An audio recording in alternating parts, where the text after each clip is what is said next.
For thousands of years, the gentle teachings of Zen have whispered the same quiet truth that life moves with its own rhythm, and peace is found not in control, but in surrender. These stories are not lessons to study or rules to follow. They are simple invitations to soften, to breathe, and to trust that the universe always knows the way. Before we begin, take a moment to notice where you are. Feel the ground beneath you, the air moving in and out of your lungs. Let your shoulders drop. Let your breath become slower, deeper, calmer. There is nowhere you need to go, nothing you need to become. You are already right where you are meant to be. As you listen to these gentle Buddhist stories, allow them to unfold like ripples on still water. Each one carries a piece of ancient wisdom, quiet reminders that life does not need to be forced or controlled. The river flows without asking how. The wind moves without needing a plan. In the same way, the universe flows through you, moment by moment, breath by breath. These stories are for those who are tired of holding on, for those who wish to rest in the quiet trust that everything is already unfolding as it should. As we move together through this journey, may you feel the soft rhythm of surrender rising within you, not as an idea to understand, but as a peace that gently awakens in your heart. Take a slow, deep breath. Feel the calm waiting beneath your thoughts. The universe is already carrying you. Let's begin. The sun was setting behind the old monastery, painting the courtyard in shades of amber and fading gold. Crickets began their slow chorus in the reeds beyond the garden walls. A young monk walked quietly toward the meditation hall, his robe brushing the ground with a whisper. Inside, an old master sat beside a small table, pouring tea into a cup that steamed gently in the evening air. The young monk bowed deeply before speaking. "Master," he said softly, "I have been practicing for many years, but I still cannot find peace. My mind is always full. I try to control my thoughts, my breath, even my life itself. But the harder I try, the more restless I become. Please teach me how to control my life." The master looked at him for a long time without a word. His eyes were kind, yet they seemed to look straight through the young monk's question, as if he were listening to something deeper beneath it. At last, he smiled and gestured to the cushion across from him. "Sit," he said. "Let us have tea." The young monk obeyed, folding his legs carefully beneath him. He watched as the master began to pour tea into a small clay cup before him. The warm liquid rose slowly, reaching the brim, but the master did not stop. The tea began to spill over, trickling down the sides of the cup, soaking the tray beneath it. The young monk watched in confusion until finally he could hold back no longer. "Master," he said, "the cup is full. It can hold no more." The master continued to pour a moment longer, then slowly set the teapot down. The air between them was filled with the scent of steeped leaves and silence. Then the master looked up. "You come to me full," he said gently, "full of opinions, full of striving, full of ideas about how life should be. How can I show you peace if your cup is already overflowing?" The monk lowered his eyes. The meaning of the master's gesture settled slowly into his heart, but another question stirred within him. "Then, master," he whispered, "how do I empty my cup?" The master poured a fresh cup of tea and handed it to the monk. "Drink," he said simply. The monk obeyed. The warmth spread through him, grounding him in the present moment. For the first time in many days, he realized he was simply breathing, not controlling, not planning, just breathing. When he finished, the master smiled. "When you stop trying to control," he said, "the tea will find its own stillness." The night deepened around the temple. The sound of wind moving through the bamboo filled the air like a soft lullaby. The monk stayed sitting long after the master had gone. The small cup before him now sat perfectly still, the surface smooth as glass. He could see the reflection of the moon shimmering inside it, one round light floating in quiet water. He thought of all the ways he had tried to control his life, his breath during meditation, his thoughts, his path, his reputation. He realized that control had always been his way of pushing against the flow of the universe. He had been trying to make the river stop, not knowing it was the river that carried him. For a long while, he simply watched the moon in the cup. He noticed how, when the wind touched the surface, the reflection trembled, yet the moon itself never changed. The disturbance was only in the water. When the water stilled again, the moon returned without effort. He began to understand. The next morning, the young monk rose early and went to the garden. Dew clung to the blades of grass, glistening in the dawn light. He saw the master tending the small vegetable patch, pulling weeds with the calm focus of someone who had forgotten time. The monk bowed again. "Master," he said, "I think I understand what you meant about the cup. But my mind still fills so easily.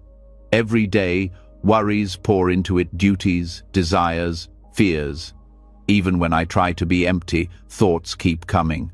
How can I stop them?" The master did not look up. He continued pulling weeds, one by one, before answering. "You do not stop them," he said. "You stop calling them yours." The monk tilted his head. "Not mine?" The master sat back on his heels. "When the wind passes through the bamboo, do you say, 'That sound belongs to me'? Thoughts are like the wind. They pass through the mind. When you claim them as yours, you fill your cup again and again. When you let them pass, the cup stays open." The monk stood in silence. A small bird landed nearby, pecking gently at the soil. Its movements were simple, effortless, guided by something beyond planning. He watched it hop, pause, and lift into the air again. No hesitation, no control, just being. He looked back to the master, who was now quietly watering the plants. "Master," he said, "you never seem to hurry. You never seem to worry about doing things right. How do you live this way?" The master smiled faintly. "Because the garden grows by itself. My work is to show up, to touch the earth, to care. The rest belongs to the universe." Days passed, then weeks. The young monk continued his studies, but something within him had begun to soften. He no longer measured his progress by how many hours he meditated or how silent his thoughts became. Instead, he began to notice small things: the sound of rain against the roof, the warmth of the morning sun, the feeling of breath moving through his chest. He realized that peace was not a reward for effort. It was what remained when effort quieted. One evening, he sat by the small stream that ran past the monastery walls. The water moved gently over stones, catching bits of light from the setting sunday. He remembered how the master had poured tea until the cup overflowed, and he saw that his own life had been the same. Every plan, every expectation, every wish for things to go a certain way, they had been like more and more tea poured into a cup already full. He reached down, scooped a little water into his hand, and watched it slip through his fingers. He smiled. "I cannot hold it," he said softly to himself, "but it still touches me." The stream continued on, unbothered. It did not regret the water that had passed, nor cling to what had not yet come. It only moved because movement was its nature. That night, the young monk slept deeply for the first time in years. Months later, a heavy storm came to the mountains. The wind howled through the trees, rain lashed against the temple roofs, and the world seemed alive with wild energy. The young monk found himself pacing restlessly, worrying about the gardens, the old trees, the small bridge that crossed the stream. Finally, he went to find the master, who was sitting calmly by the window, watching the rain. The master gestured for him to sit. "Master," the monk said over the noise of the storm, "how can you stay so calm when everything outside is chaos? Don't you worry the garden will be destroyed?" The master turned to him, eyes soft with amusement. "The garden knows how to bow," he said. "It bends with the rain. It trusts the storm to teach it how to grow." The monk looked out the window. The bamboo outside swayed back and forth, almost to the ground, yet never broke. It moved with the wind, not against it, and when the storm passed, it would stand again. He realized that even in the storm, the universe was not out of control. It was only moving in a way that seemed wild to the human mind. What looked like chaos was simply another rhythm of harmony too vast to be planned. He breathed deeply, and for the first time, he stopped resisting the storm within himself. When morning came, the world was washed clean. The air smelled of wet earth and new beginnings. The monk walked through the garden, expecting to find destruction, but instead he saw something beautiful. The rain had nourished the soil, the leaves were shining, and the air felt alive. The storm had not destroyed it, had refreshed. He found the master standing beneath the great tree near the temple gate. The master looked up at the glistening leaves. "You see," he said quietly, "even the sky knows when it is time to pour." The monk bowed his head. "And when it is time to stop?" The master smiled. "It stops by itself." The monk felt a deep peace wash over him. The lesson was not about tea or rain or even control. It was about trust, the kind that comes when you stop trying to decide how things should be, and instead open yourself to how they are. Seasons passed again. The young monk grew older, though his eyes became softer, not harder. He no longer asked the master how to control his life. Instead, he asked how to listen. He listened to the wind, to the silence between breaths, to the rhythm of his own heart. One afternoon, as he swept the temple courtyard, a traveler arrived, a weary man carrying a heavy pack. The monk greeted him and offered tea. As they sat together, the traveler sighed. "I have been walking for months," he said. "I am searching for a teacher who can show me how to find peace. My thoughts are heavy, my life feels out of control." The monk smiled and poured the traveler a cup of tea. He kept pouring, even as the tea began to spill. "Stop!" the traveler exclaimed. "It's overflowing." The monk set the pot down gently. "Yes," he said, "and so are you." The traveler stared at him, confused at first, then something within him softened. The monk's calmness was contagious. The traveler took a slow breath, then another. "Then how," he asked quietly, "do I empty my cup?" The monk looked out at the mountains beyond the temple walls. "You don't," he said softly. "You stop filling it." That evening, after the traveler had gone to rest, the monk walked alone through the quiet garden. The sky was deep blue, scattered with stars. He thought of his younger self, the restless monk who had come to the master, full of questions, full of control. He smiled at the memory. He looked at the small pond beside the path, perfectly still, reflecting the moon. He saw that his mind was now like that, not empty in the sense of nothingness, but open, spacious, able to reflect life as it was without distortion. He realized that emptiness was not a void, it was freedom. It was the space that allowed everything to move, to breathe, to be. In the quiet, he heard the voice of the master, as if echoing from that first night. "When you stop trying to control," it whispered, "the tea will find its own stillness." Years later, when the old master passed away, the young monk, now a teacher himself, poured a cup of tea before the master's seat. He let it overflow slightly, a small stream of warmth spilling onto the wooden tray. He bowed deeply and whispered, "Thank you for teaching me how to let go." That night, he sat alone in the meditation hall, listening to the wind outside. The same sound that once stirred his anxiety now soothed him. Each gust felt like the universe breathing, and he breathed along with it. He felt no need to control the world anymore. The stars did not need his permission to shine. The river did not need his guidance to flow. Life was happening perfectly without his interference. He closed his eyes and smiled.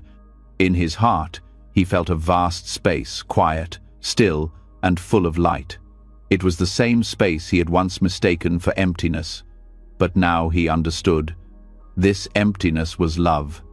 It was the universe itself, holding him gently in its infinite hands. And so, As the night deepened, the teacher, who had once been a frightened young monk, drifted into peaceful sleep. His last thought before sleep was a whisper to all who would one day come seeking control, seeking peace, seeking to understand: empty your cup. The universe cannot fill what you refuse to let go of. The candle flickered beside him, then went out. But in the quiet that followed, nothing was lost, only stillness remained. And the tea, somewhere in the dark, found its own stillness at last. The night before the great storm, the air was heavy and still. Even the crickets had gone quiet, as if the whole valley was holding its breath. High in the mountains stood a small temple, surrounded by a grove of bamboo. Inside, an old monk sat by candlelight, reading from a worn scroll.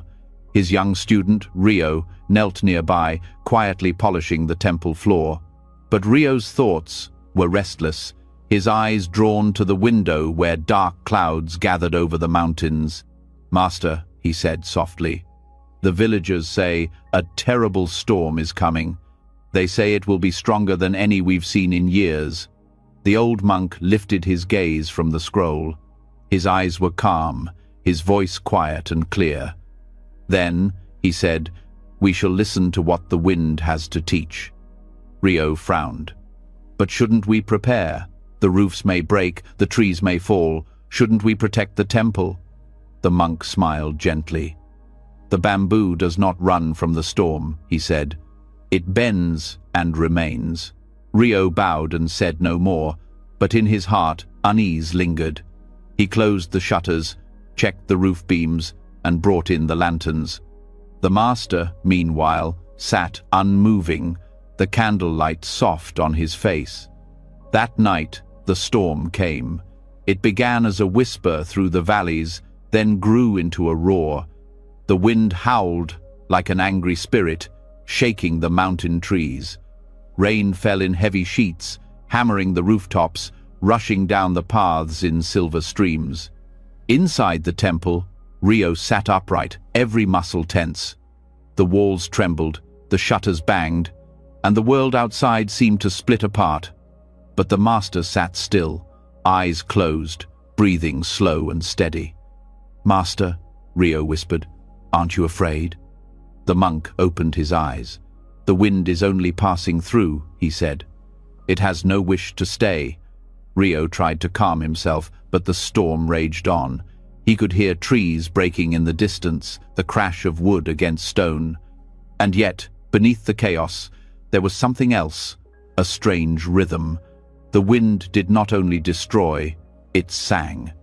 Through the storm's cry, he could almost hear a deeper voice, the breath of the earth, fierce but alive, wild yet beautiful. By dawn, the storm had passed. The morning was silent. Mist floated over the valley, and the ground glistened with water. Rio stepped outside and gasped. The great oak trees had splintered. Branches lay scattered across the fields. The villagers' roofs had collapsed under the rain, but the bamboo grove that surrounded the temple stood unharmed. Each stalk was tall and green, glistening in the soft morning light. "How can this be?" Rio said aloud. Everything else was destroyed. The master joined him, leaning on his walking stick. "Look closely," he said. Rio looked again. The bamboo bowed gently in the wind, graceful and alive. "The bamboo survived," he said softly, "even through the storm." The master nodded. "Because it bowed?" Rio frowned. "It bent because it was weak." The monk smiled. "No," he said. "It bent because it was wise." Later that day, the villagers came to the temple. Their faces were tired, their clothes torn from the wind. They told stories of broken homes and ruined crops. When they saw the bamboo still standing, they were amazed. "Master," one of them said, "how did your grove survive when our strongest trees were torn apart?" The monk led them to the grove. The bamboo shimmered under the sun, swaying gently as if bowing to greet them. "The bamboo does not fight the wind," he said. "It moves with it. When the wind blows, it yields. When it passes, it rises again." The villagers listened in silence. One man said, "But we are not bamboo. How can we bend when life breaks us?" The monk looked at him kindly. "By remembering what the bamboo knows," he said. "When life pushes, bend, do not break. Even pain can be a teacher when you listen without resistance." The villagers bowed. As they walked down the hill, some wept quietly, not from sorrow, but from understanding. In the weeks that followed, Rio helped rebuild the village. He noticed how people faced hardship differently. Some shouted at the sky, blaming fate. Others worked quietly, their hands steady, their spirits calm. Those who accepted what was lost seemed stronger, not weaker. They did not waste their strength on anger. They focused on what could be done now, in this moment. One evening, Rio returned to the temple and sat beside the master by the stream. The sun had dipped below the hills, and the water glowed gold in the fading light. "Master," Rio said, "I understand the bamboo now. It bends and survives. But how can I bend when fear fills my heart? How can I yield when I am so afraid to lose?" The old monk lifted a pebble and dropped it into the stream. Ripples spread outward, then slowly vanished. "When you cling to what must move," he said, "fear is born. But when you allow the water to flow, peace returns by itself." Rio watched the ripples fade into stillness. "Then to trust," he said, "is to flow." The monk nodded. "To trust life," he said softly, "is to let it move through you, even when you do not understand its path." Rio lowered his gaze to the stream, watching the reflection of the sky. He saw the clouds drifting, the trees bending in the wind, and he began to feel what the master meant. To resist was suffering, to yield was freedom. That night, lying on his mat, Rio thought about the storm. He thought of all the times he had tried to force peace, to control his thoughts, to make life follow his rules. Every time he had grown tense, hard, and fearful. He realized he had been like the oak, strong, proud, but unable to bend. Now he wanted to be like the bamboo, flexible, trusting, alive. He whispered to himself, "When the wind comes, I will bend." And as he closed his eyes, he felt the breeze from the open window brush his face. He smiled. Sleep came softly, like the wind itself. Seasons turned, and the valley healed. The fields grew green again, the roofs were repaired, and the laughter of children returned. Life, as always, continued. One afternoon, a boy from the village ran up the hill to the temple, holding a broken kite. "Master Rio," he said breathlessly, "the wind tore my kite apart. Can you fix it?" Rio smiled and knelt beside him. "The wind did not mean to break it," he said. "It was only being what it is." "But it ruined it," the boy cried. Rio pointed to the grove. "Do you see the bamboo?" The boy nodded. "They don't seem afraid of the wind," he said. "They aren't," Rio replied. "They know the wind will pass. When you fix your kite, make it lighter. Let it move with the wind, not against it. Then it will fly even higher." The boy thought about this, nodded slowly, and ran off smiling. The wind caught his hair as he went, and Rio heard the soft laughter of the bamboo behind him. Years passed. The master grew old, his hair white, his hands thin and trembling, but his eyes still shone with quiet joy. One evening, as the sky turned red over the mountains, he called Rio to his side. "Do you remember?" he asked. "The night of the great storm?" Rio smiled. "I remember how afraid I was, and how calm you were, even as the roof shook." The old monk laughed softly. "The storm taught us both that night. Tell me, Rio, what did you learn?" Rio looked out at the bamboo swaying in the wind. "I learned that peace is not found in stillness alone," he said. "It is found in trust. It is knowing that the wind will pass, and that bending is not weakness, but wisdom." The old man nodded slowly. And what of fear? Fear, Rio said, is forgetting that the wind will pass. The master smiled. Then you have learned to bend. As the last light of day faded, the bamboo glowed gold in the distance.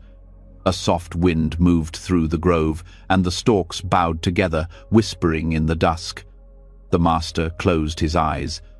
The body, he said, is like the bamboo. One day it too must bend to the wind and fall. But what moves through it, that never breaks. Rio's eyes filled with tears. Master, the monk's hand rested lightly on his arm. Do not grieve the falling, he said. The wind carries everything home. That night, the old master passed away in his sleep. Outside, the wind sighed softly through the valley. In the days that followed, Rio tended the temple alone. The villagers came with offerings, their faces full of quiet sorrow. When they asked him what wisdom the old monk had left behind, he led them to the bamboo grove. The master said the bamboo survives because it bends, Rio told them. So too must we learn to bend when life tests us. To be soft is not weakness, it is trust. The villagers bowed their heads. Some smiled through their tears, for they understood. Years passed again. The bamboo grew taller, thicker, greener. New shoots rose where old ones had fallen. Rio, now old himself, walked among them each morning. The sound of the wind through the grove was his prayer, his teacher, his comfort. One day, after a light rain, he noticed a bamboo stalk split near its base. From the wound, a new shoot was growing. He touched it gently and smiled. Even broken bamboo grows again, he whispered. The storm never wins. That evening, he sat beneath the grove as the sun went down. The air was cool, the sky a wash of silver and gold. He closed his eyes and listened to the wind moving through the leaves. It sounded like breathing. It sounded like life itself. He whispered, because it bent. His breath slowed, his body grew still, and peace covered him like the falling dusk. When the villagers found him the next morning, he was sitting beneath the bamboo, smiling. The wind that day was softer than ever, as if the valley itself bowed in gratitude. And from that day on, whenever storms came, the villagers would gather in the grove and tell their children, "Look at the bamboo! It survives because it bends." And so, the lesson lived on, whispered through generations, carried by the wind, sung by the bamboo. True strength is not found in standing rigid, but in the grace of yielding. Peace is not the absence of wind, but harmony with it. To trust the universe is to let the wind move through you, to bend, to rise, and to remain unbroken. And so the bamboo swayed on, gentle, wise, eternal. The river had always been the heart of the valley. It wound through fields and forests like a living thread of silver, changing with every season. In the summer, it sparkled softly beneath the sunday. In the spring, it rushed wild and high with melted snow from the mountains. The villagers who lived nearby said the river had moods like a person, gentle one day, fierce the next. To the old monks at the nearby temple, the river was more than water. It was a teacher. One evening, after several days of rain, a monk named Haru stood by the riverbank, watching the current swell and rise. He was on his way to a neighboring temple across the valley, where he had been invited to teach, but the bridge he always used had been washed away by the storm. The water was too deep and fast to cross safely. The sun had already set, and darkness was creeping through the trees. Haru stood still, listening to the roar of the river. The air smelled of wet earth and pine. Behind him, fireflies blinked softly in the reeds. He looked at the swirling water and whispered, "Not tonight." He found a dry patch of ground under a tree, sat down, and folded his robe around him. The night would be long, but he did not complain. He knew the river had its own rhythm, and no man could rush its flow.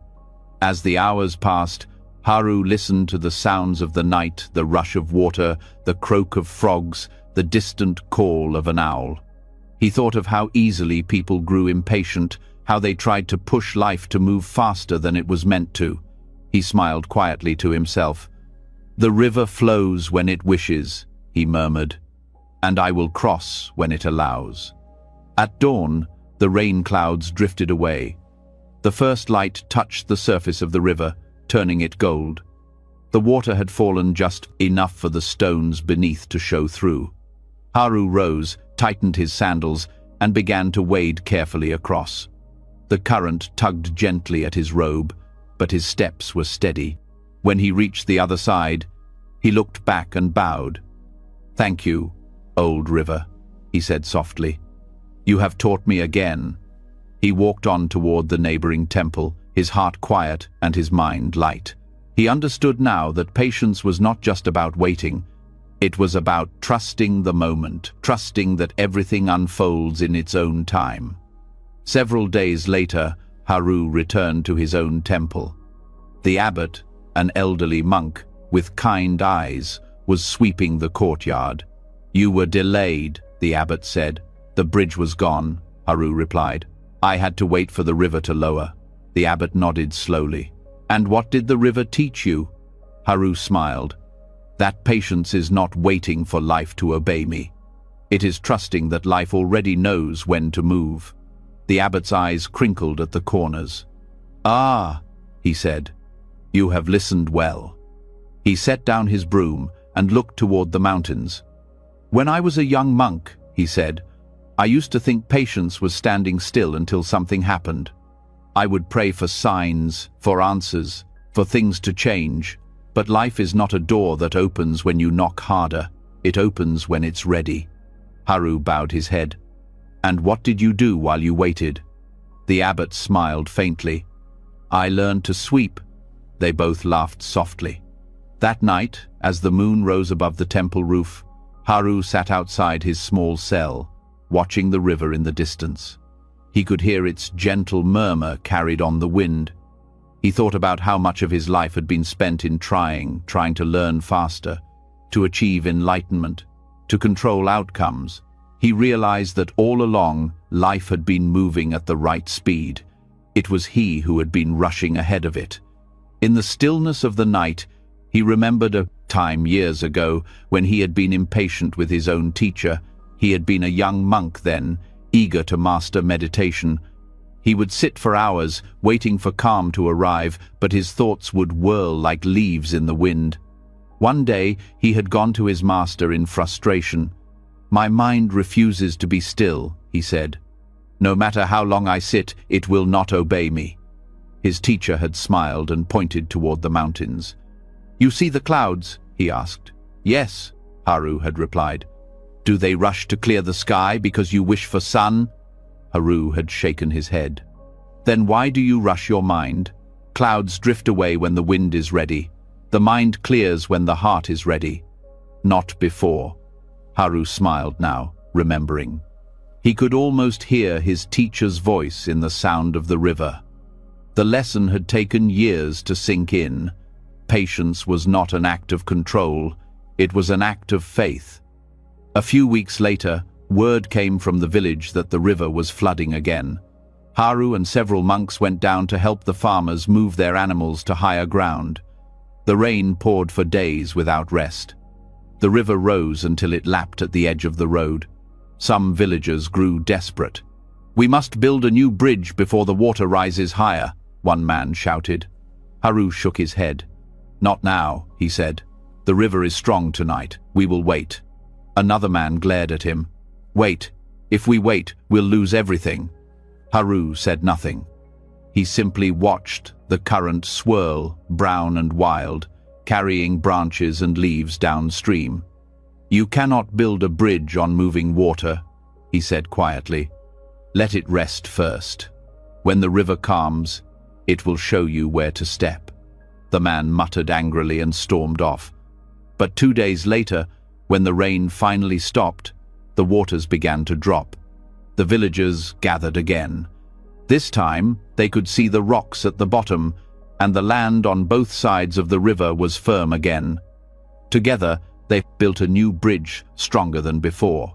When it was finished, the same man came to Haru. "You were right," he said. "If we had tried before, the river would have taken the bridge away." Haru smiled. "The river builds and destroys," he said. "It knows when each must happen. All we can do is listen." That evening, Haru sat by the water's edge. The sunset reflected like fire across the ripples. He picked up a smooth stone and turned it in his hand. The river had made it round and soft over many years, shaping it not through force but through time. He thought about how much of life was like that stone. The universe did not rush to finish its work. It shaped everything in quiet, steady rhythm: seasons, rivers, hearts. He realized that patience was not about inaction, it was about harmony, with timing. He whispered to the river, "You do not hurry, yet everything you touch becomes smooth." Seasons passed, and the bridge became a part of the villagers' daily life. Children crossed it on their way to school, farmers carried their goods over it to the markets, and travelers stopped by to rest in its shade. The monks would often walk down to the river to bathe or collect water for tea. One morning, a young novice came running to Haru. "Master," he said breathlessly, "there is a traveler who wants to see you. He says he needs your help to cross the river." Haru followed him down to the bank. There, a man stood with his cart, pacing anxiously. The river was calm, but the man kept staring at it as though it might suddenly rise again. "Master," the man said quickly, "I have been waiting since dawn for the ferry. It is late. I must get to the next village before noon, or I will lose my business deal. Can't you show me a faster way across?" Haru studied him quietly. "The ferry will come when it comes," he said. The man groaned. "I can't wait. Every minute I lose costs me money." Haru pointed to the water. "Do you see the current?" The man nodded impatiently. "Try to walk against it," Haru said. The man hesitated, confused. "It's too strong." "Exactly," said Haru. "When you rush before the current allows, you lose your balance. When you wait for its gentleness, it carries you where you need to go." The man frowned but said nothing. Minutes passed. Then, in the distance, the ferry appeared, gliding smoothly across the river. The man sighed with relief and hurried aboard. As he left, Haru called out, "The river flows when it wishes, my friend, and you cross when it allows." The man did not reply, but later that evening, as the ferry returned, the boatman told Haru that the traveler had spoken of those words all day. He said they followed him like an echo. The boatman chuckled. "Maybe they'll slow him down a little." Haru smiled. "If they help him breathe, that is enough." Years went by. Haru grew older. His beard turned silver, and his steps slowed. But he still visited the river every morning at sunrise. Sometimes he would bring a bowl of tea, sit by the edge, and simply watch the light move across the surface. One morning, a young monk joined him. "Master," he said, "I have been waiting for enlightenment. I meditate every day, I study the scriptures, I pray, but still I feel no peace. Why does it not come?" Haru took a sip of tea before answering. "Do you see the river?" "Yes," said the monk. "When it rains, it floods. When it dries, it slows. Does the river ask when peace will come, or does it simply flow?" The young monk looked down, unsure. "But how will I know when it's my time?" Haru smiled. "When you stop asking." They sat together in silence, watching a leaf drift by. Haru added softly, "Peace does not arrive by command. It comes like the tide when the moon calls it. Patience is trusting that your moment will come when it should." The young monk bowed deeply, his heart touched by the quiet truth. Many years later, the villagers built a new stone bridge over the river, stronger and higher than any before. They named it after Haru, who had passed away peacefully that spring. Every traveler who crossed it saw a small carving on the stone pillar beside the path. It read, The river flows when it wishes. You cross when it allows. Over time, people began to repeat those words in moments of struggle. Farmers would whisper them when the rains were late. Mothers would murmur them when their children grew restless. Old men would speak them as they waited for healing. The words became a kind of prayer not for control, but for trust. And so, the lesson lived on. Patience, they learned, is not sitting still while life unfolds. It is breathing with it. It is knowing that the universe has its rhythm, that every delay, every pause, every silence is part of a larger song. The river never stops moving, yet it never hurries. The same current that seems to hold us back is often the one carrying us forward. When the moon rose over the valley, the water shimmered like glass. The wind touched the surface lightly, and the river whispered its timeless truth, one that Haru had once heard in the darkness long ago. The river flows when it wishes, and you, too, must learn to move with its time. For to trust the universe is to trust its timing. To live with peace is to know that what is meant for you will arrive not a moment too soon, not a moment too late. The current always carries those who are still enough to float. And those who listen, truly listen, never need to hurry again. A long time ago, in a quiet valley surrounded by soft green mountains, there lived a humble farmer named Liang. His house was small, his clothes were simple, and his heart was calm. Each morning, he rose before the sun, fed his animals, and tended to his crops with gentle care. He did not chase riches or power. He only wished to live in peace with the rhythm of the earth. One morning, Liang went to his stable and found that his horse, the only one he owned, was gone. The wooden gate had broken during the night, and the animal had run off into the hills. Soon his neighbors heard the news and came to see him. "Oh, Liang," one of them said, shaking his head. "Such terrible luck. How will you plow your fields now? How will you bring your crops to market? Without your horse, your work will be twice as hard." Liang looked toward the mountains, where the mist still hung low in the morning air. "Perhaps," he said softly. "Perhaps not." The neighbors frowned. "Surely this is bad luck," another said. Liang smiled faintly. "Who can say what is good or bad?" he replied, and then quietly returned to his work. Days passed. Liang continued to till the soil by hand. When the sun was hot, he wiped the sweat from his brow. When the nights were cold, he wrapped himself in a thin blanket and rested. He did not curse his fortune or wish that life would change. He worked, he ate, and he slept just as he always had. Then, one evening, as he mended a broken fence, Liang heard the sound of hooves in the distance. When he looked up, he saw his horse running home from the hills. But the horse was not alone. Behind it came several wild horses, strong, beautiful creatures with manes that shimmered in the fading light. Liang opened the gate, and the horses entered his yard without fear. His horse, it seemed, had returned with friends. When the neighbors heard, they came running. "Liang!" they cried. "What wonderful luck! Your horse has returned, and now you have many more. Surely the heavens favor you." Liang looked at them calmly. "Perhaps," he said. "Perhaps not." The neighbors blinked. "You mean you do not think this is good fortune?" Liang smiled gently. "Who can say what is good or bad?" he said again, and went inside to prepare their evening meal. The next morning, Liang's son, Wei, decided to train the new horses. He was young, strong, and eager to prove himself.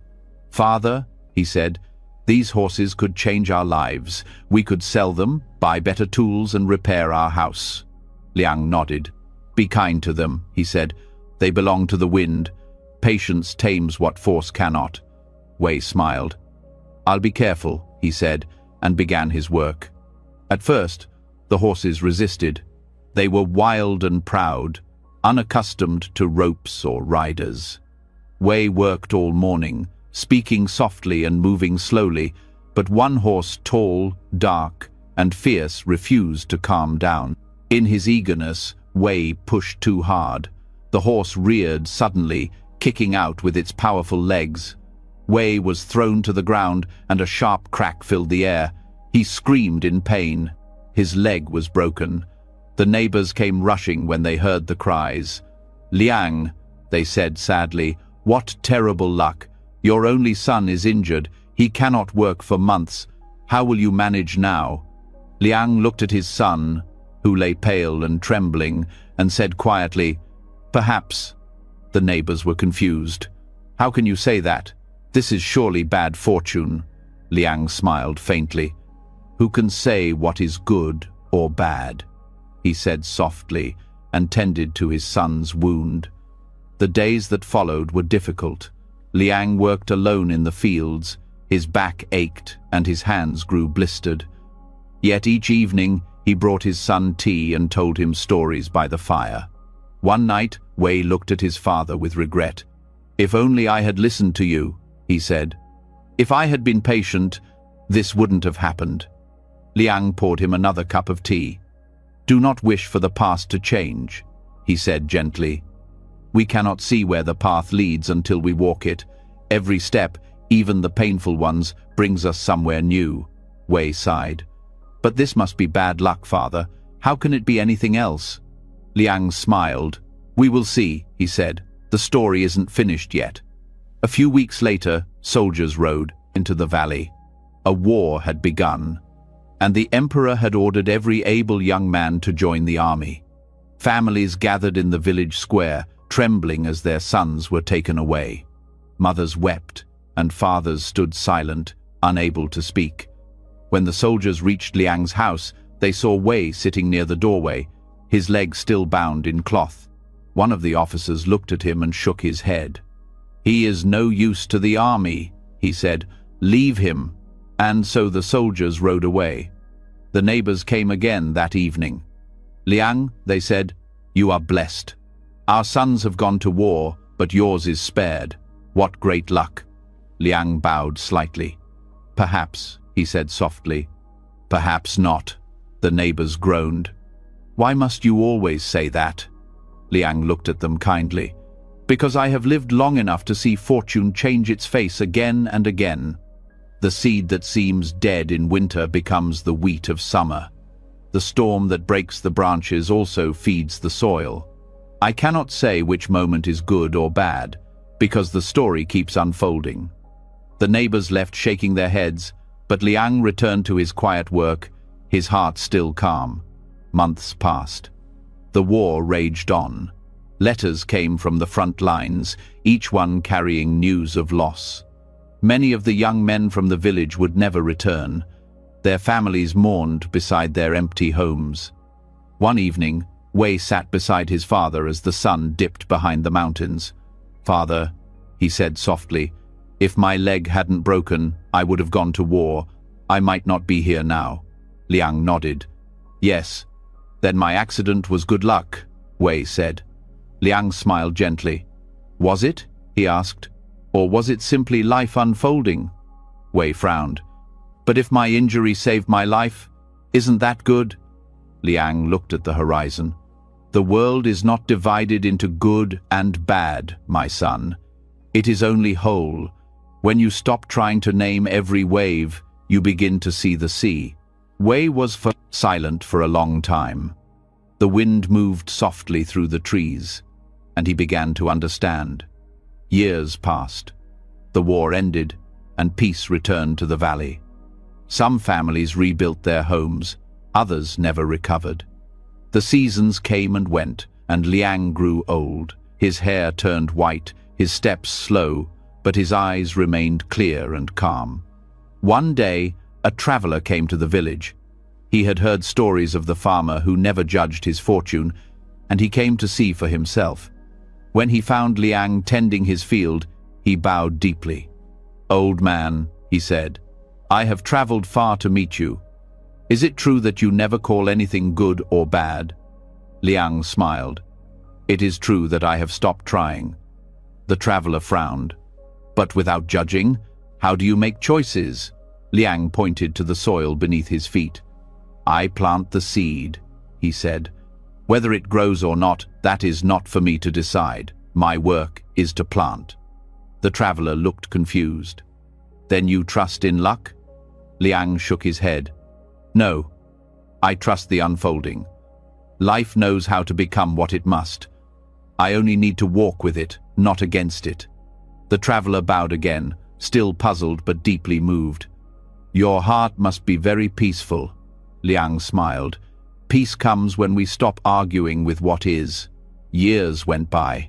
Wei grew into a wise man, much like his father. Though his leg never fully healed, he walked with grace and worked with quiet strength. When Liang became too old to farm, Wei cared for him as lovingly as Liang had once cared for him. One evening, as the sky burned with the colors of sunset, Liang sat outside his home, watching the river that wound through the valley. The sound of flowing water filled the air. "Wei," he said softly, "do you hear the river?" "Yes, father," Wei said. Liang smiled. "It flows without asking where it is going. It does not call its bends, mistakes, or its floods curses. It only moves, and in moving, it becomes the river." Wei looked at him, tears filling his eyes. "Is that how you have lived, father? Like the river?" Liang nodded. "I have tried, and now the river carries me too." That night, Liang passed away peacefully in his sleep. The wind outside whispered through the grass, and the river flowed on. After his father's death, Wei took care of the farm. The villagers often came to ask his advice, just as they once had with Liang. When someone complained of misfortune, Wei would smile gently and say, "Perhaps." When someone celebrated their good fortune, he would smile again and say, "Perhaps not." At first, people laughed, thinking he was being mysterious. But over time, they began to understand.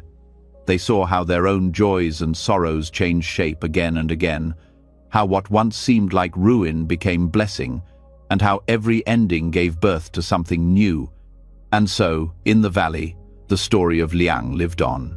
Parents told their children the tale of the farmer whose horse ran away, whose son was injured, and who never judged what happened to him. They said that when storms came or fortune shifted, they could still hear his voice in the wind, saying softly, "Who can say what is good or bad?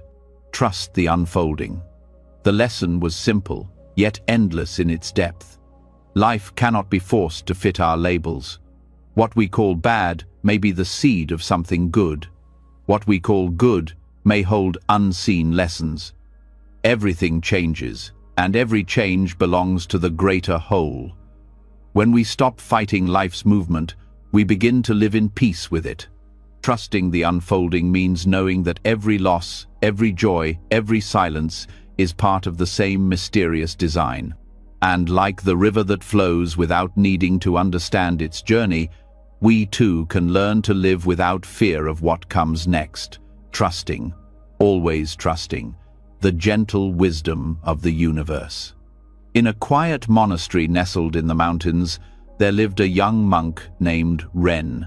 He was kind, disciplined, and devoted to his practice, but within him lived a quiet storm. Every day he feared that he was not good enough, not wise enough, not calm enough, not enlightened enough. Though he followed every rule, rose before dawn, and meditated for hours, a shadow of self-doubt followed him everywhere he went. The master of the monastery, an old monk named Daijin, had watched Ren grow from a child into a diligent student. He admired his effort, but he also saw the tightness in the boy's heart. One evening, as the sun was setting and the courtyard filled with golden light, the master called Ren to walk with him. They walked in silence through the bamboo grove. The wind moved gently through the tall stalks, making a sound like soft music. After a while, Dajin stopped and pointed to the ground. Their shadows stretched long before them in the fading Sunday. "Ren," he said quietly, "why do you walk as if you are carrying a mountain on your back?" Ren bowed his head. "Master, I am trying to be a good monk. I wish to serve the teachings faithfully. But I fear I am failing. My thoughts wander in meditation, my heart is restless, and I fear that the path is leaving me behind." The master smiled slightly. "Tell me," he said, "can your shadow fail the sun?" Ren looked up, confused. "I don't understand." The master said nothing more. He began to walk again, his shadow moving beside him across the path. Ren followed in silence, his own shadow keeping pace. No matter how he turned, it remained there, inseparable from him, always in the same light.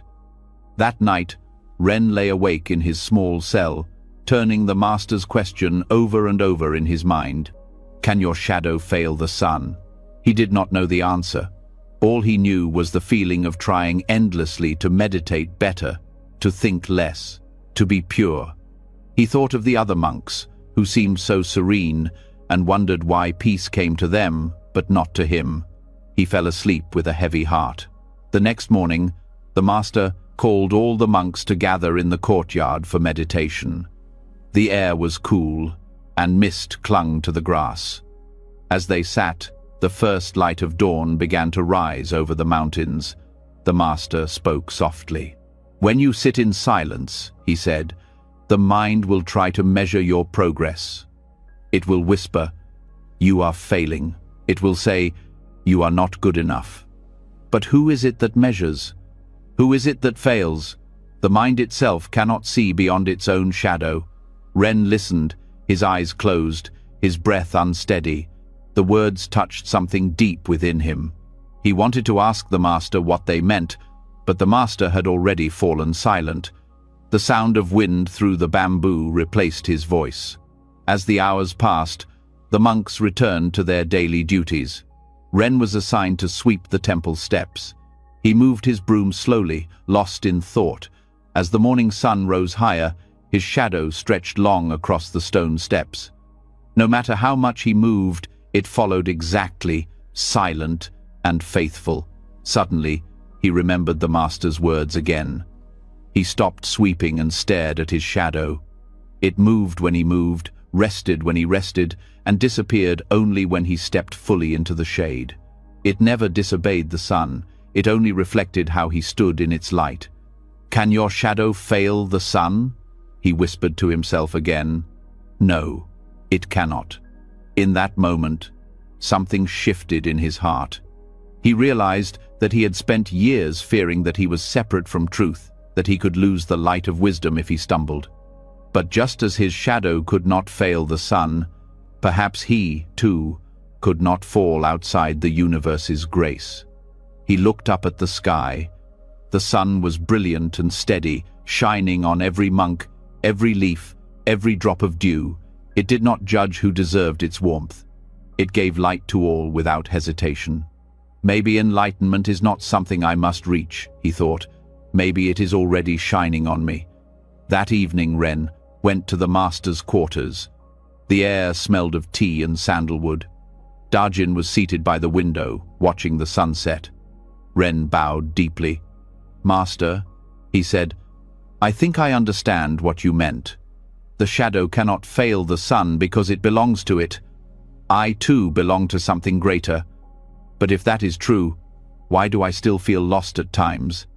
The master turned to him, eyes gentle. "When a cloud covers the sun," he said, "does the sun disappear?" Ren shook his head.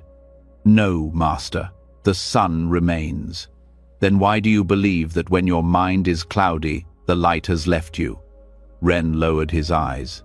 The master continued, "The mind is like the weather. It changes storms, winds, sunlight, rain, but the vast sky above it remains untouched. When you identify with the clouds, you believe you are lost. When you remember the sky, you know you were never apart from the light." Ren listened in silence. The words sank deep. "Your shadow," the master said softly, "is proof that you are walking in light.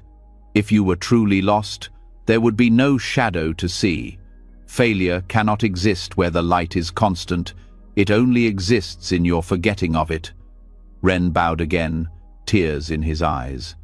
"Thank you, master," he whispered. From that day forward, Ren's practice began to change.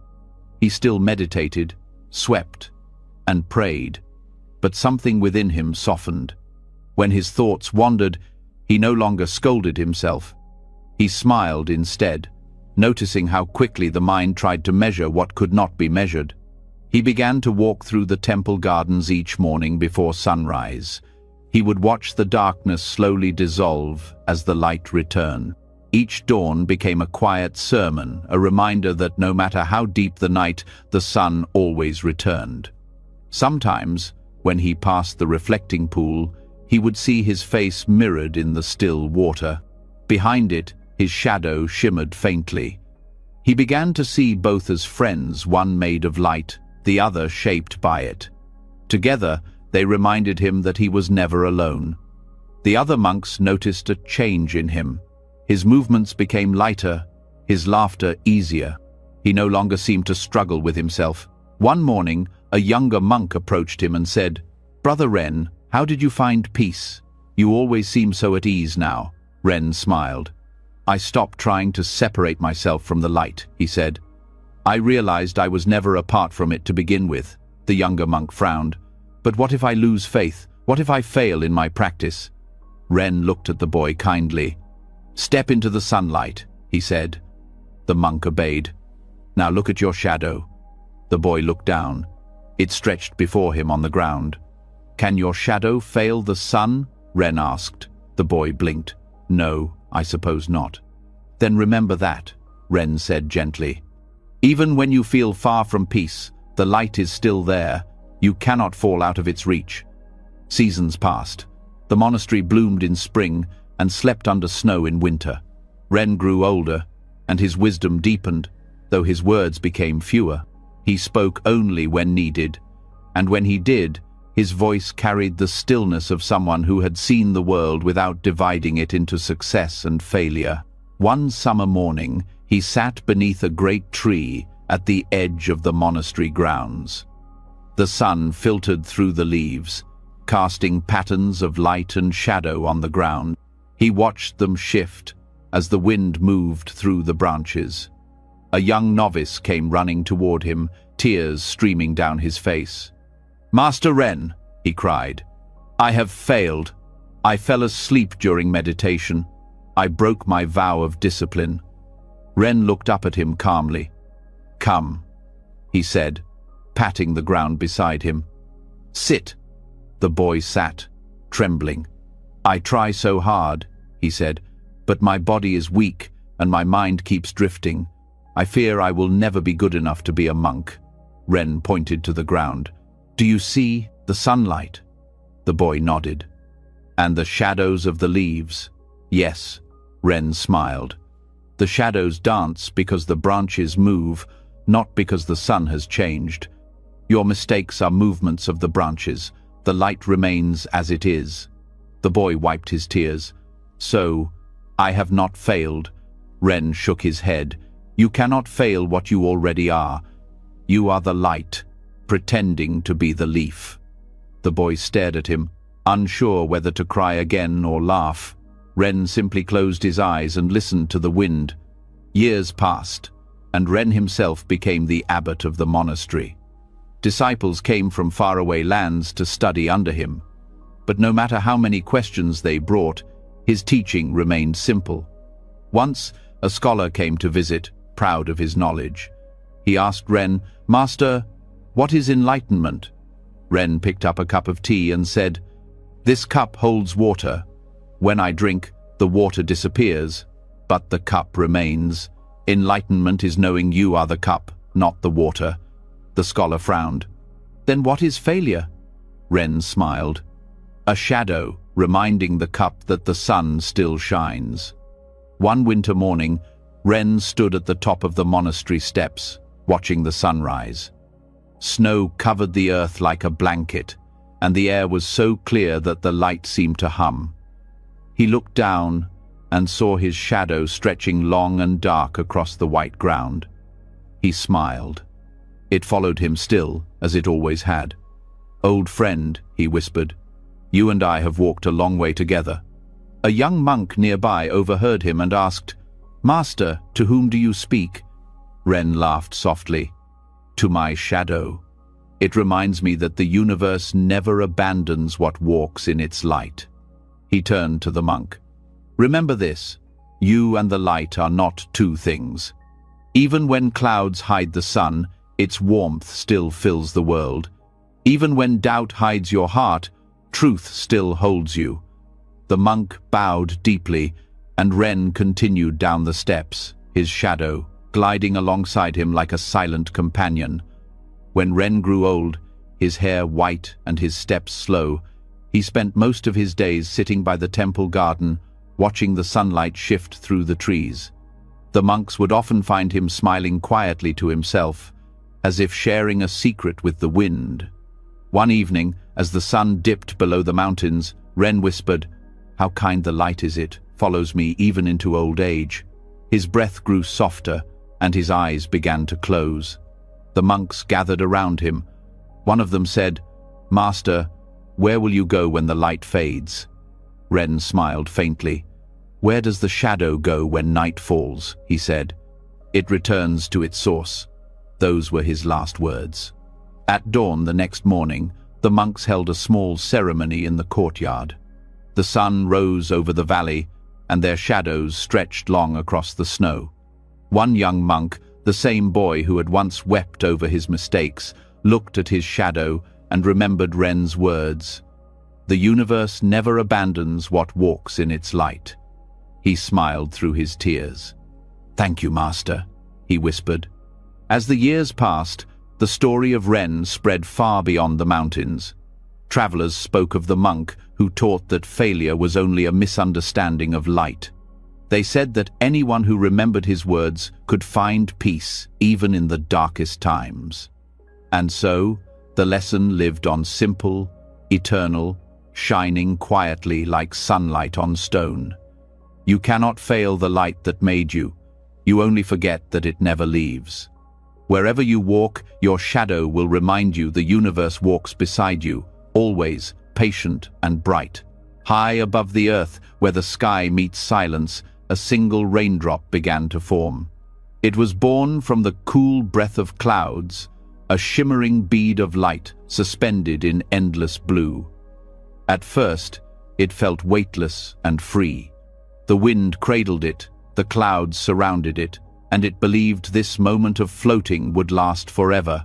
But as the clouds darkened and the air grew heavy, the drop began to fall. It did not understand what was happening. The world it had known, the soft white embrace of the clouds, was fading above it. All around, countless other drops were falling too, yet it felt utterly alone. "Where am I going?" it whispered into the rushing air. "Why am I leaving everything I knew?" No one answered. The sky was vast, the wind fast, and the world below an unknown depth. The drop trembled as it fell through layers of air, feeling itself pulled towards something unseen. For the first time, it knew fear. As it fell, it passed birds darting through the rain, leaves swaying beneath it, and flashes of light in the storm. The drop noticed how all things seemed to move in their own way, none resisted. The trees bowed, the wind flowed, the other drops fell quietly beside it. But it could not find comfort. "I don't want to fall," it cried. "I don't want to disappear." The wind whispered around it, but said nothing. The earth came closer and closer, and still the drop clung to its shape, trying to remain separate, terrified that when it touched the ground or whatever waited below it would be gone forever. And then, through the greyness of the storm, it saw something vast, a great stretch of shimmering silver that seemed to stretch to the edge of the world. The ocean. The drop's fear deepened. The ocean was so wide, so endless. "If I fall into that," it thought, "I will be lost. I will no longer be me." It tried to slow itself, but the air carried it forward. The sea grew nearer until the waves filled its vision. The sound was like a heartbeat, steady, deep, eternal. "No," the drop whispered. "I don't want to disappear." But it was too late. With a final breath, it touched the ocean's surface. There was no crash, no struggle, only stillness. The drop merged into the sea, its edges dissolving, its boundaries vanishing into the vastness. For a moment, there was nothing. No I, no me, only quiet. Then, within that stillness, a new awareness arose, soft, endless, bright. The drop realized it was not gone. It had not disappeared. It had become everything. The sea spoke through the waves, though no words were needed. "Welcome home," it said. The drop, now part of the ocean, laughed with joy. "I was never lost," it whispered. "I was never separate. I only forgot." Far away on the shore, an old monk stood beneath the falling rain, watching the sea. The rain soaked his robe, but he made no move to cover himself. A young novice stood beside him, shivering under a small straw hat. "Master," the boy said, "why do you stand here in the storm? You'll catch cold." The monk smiled. "Do you hear the rain?" "Yes," said the boy. "It's everywhere." The monk nodded. "Each drop believes it is falling alone, but when it touches the sea, it remembers it was never apart from it. So too are we, my son." The boy frowned, not fully understanding. "But master, we are not rain. We are people. We can think and feel and make choices." The monk turned to him. "Yes, and it is because of that very thinking that we forget our belonging. The raindrop never questions its fall. It trusts the wind, the sky, and the ocean waiting below. But the human heart clings to its own small shape, afraid that letting go means losing itself." The boy was silent for a moment. The sound of the rain filled the space between them. "Then what happens when we let go?" he asked. The monk smiled again. "We remember. We laugh, as the raindrop does when it meets the sea." Later that night, the young monk sat awake, listening to the sound of the rain on the roof. His teacher's words echoed in his mind. He tried to imagine what it meant to belong to the whole, to trust so deeply that fear could not reach him. He thought of how he often worried about the future, about whether he would ever be wise, whether he would ever live up to the master's example. His mind was always busy, comparing, measuring, fearing. He whispered to himself, "Maybe I am like the raindrop, always afraid to fall." He stood, opened the door of his small room, and stepped into the night. The rain was gentle now, each drop cool against his skin. He looked toward the sea in the distance, barely visible in the moonlight. The air smelled of salt and earth. "Master," he said softly, though the monk was not there to hear, "how do I trust the fall?" The wind moved through the trees, and somewhere far away, thunder murmured like an old song. The boy closed his eyes. He breathed in deeply, and for the first time, he did not wish to hold on to anything, not his worries, not his doubts, not even his sense of control. He let the rain soak through his robe, let the wind move him, let the moment be exactly as it was. When he opened his eyes again, something in him had shifted. The fear had not vanished completely, but it no longer ruled him. There was a quietness, a kind of knowing that did not need words. He smiled faintly. "Maybe this is what the raindrop feels," he thought. Days passed, and the rain gave way to sunlight. The hills turned green again, and the air grew warm. The young monk worked beside his teacher in the garden, pulling weeds and watering the vegetables. "Master," he said one morning, "I think I understand the story of the raindrop now, but sometimes, when I am afraid, I forget again. I feel small. I feel separate." The old monk nodded. "It is easy to forget. That is why we practice, not to become something more, but to remember what we already are." He pointed to a small pond beside the garden. "Look there," he said. The boy leaned over the water. It was perfectly still, reflecting the blue of the sky. "Do you see the clouds?" asked the master. "Yes. And when the wind blows, what happens?" "They disappear," the boy said. The master smiled. "The clouds do not vanish. They become the wind, the rain, the river, and the sea. Every form changes, but the essence remains. You too are like that. Fear comes when you think you are only the cloud. Peace comes when you remember you are also the sky. The boy stared at the water, watching his reflection tremble with the breeze. So even when I feel small, he said quietly, I am still part of the whole. The master nodded. Always. That evening, after the day's work was done, the monks gathered in the hall for meditation. The room was dimly lit, the air filled with the soft scent of incense. As the young monk closed his eyes, he imagined once again the raindrop falling, not with fear, but with trust.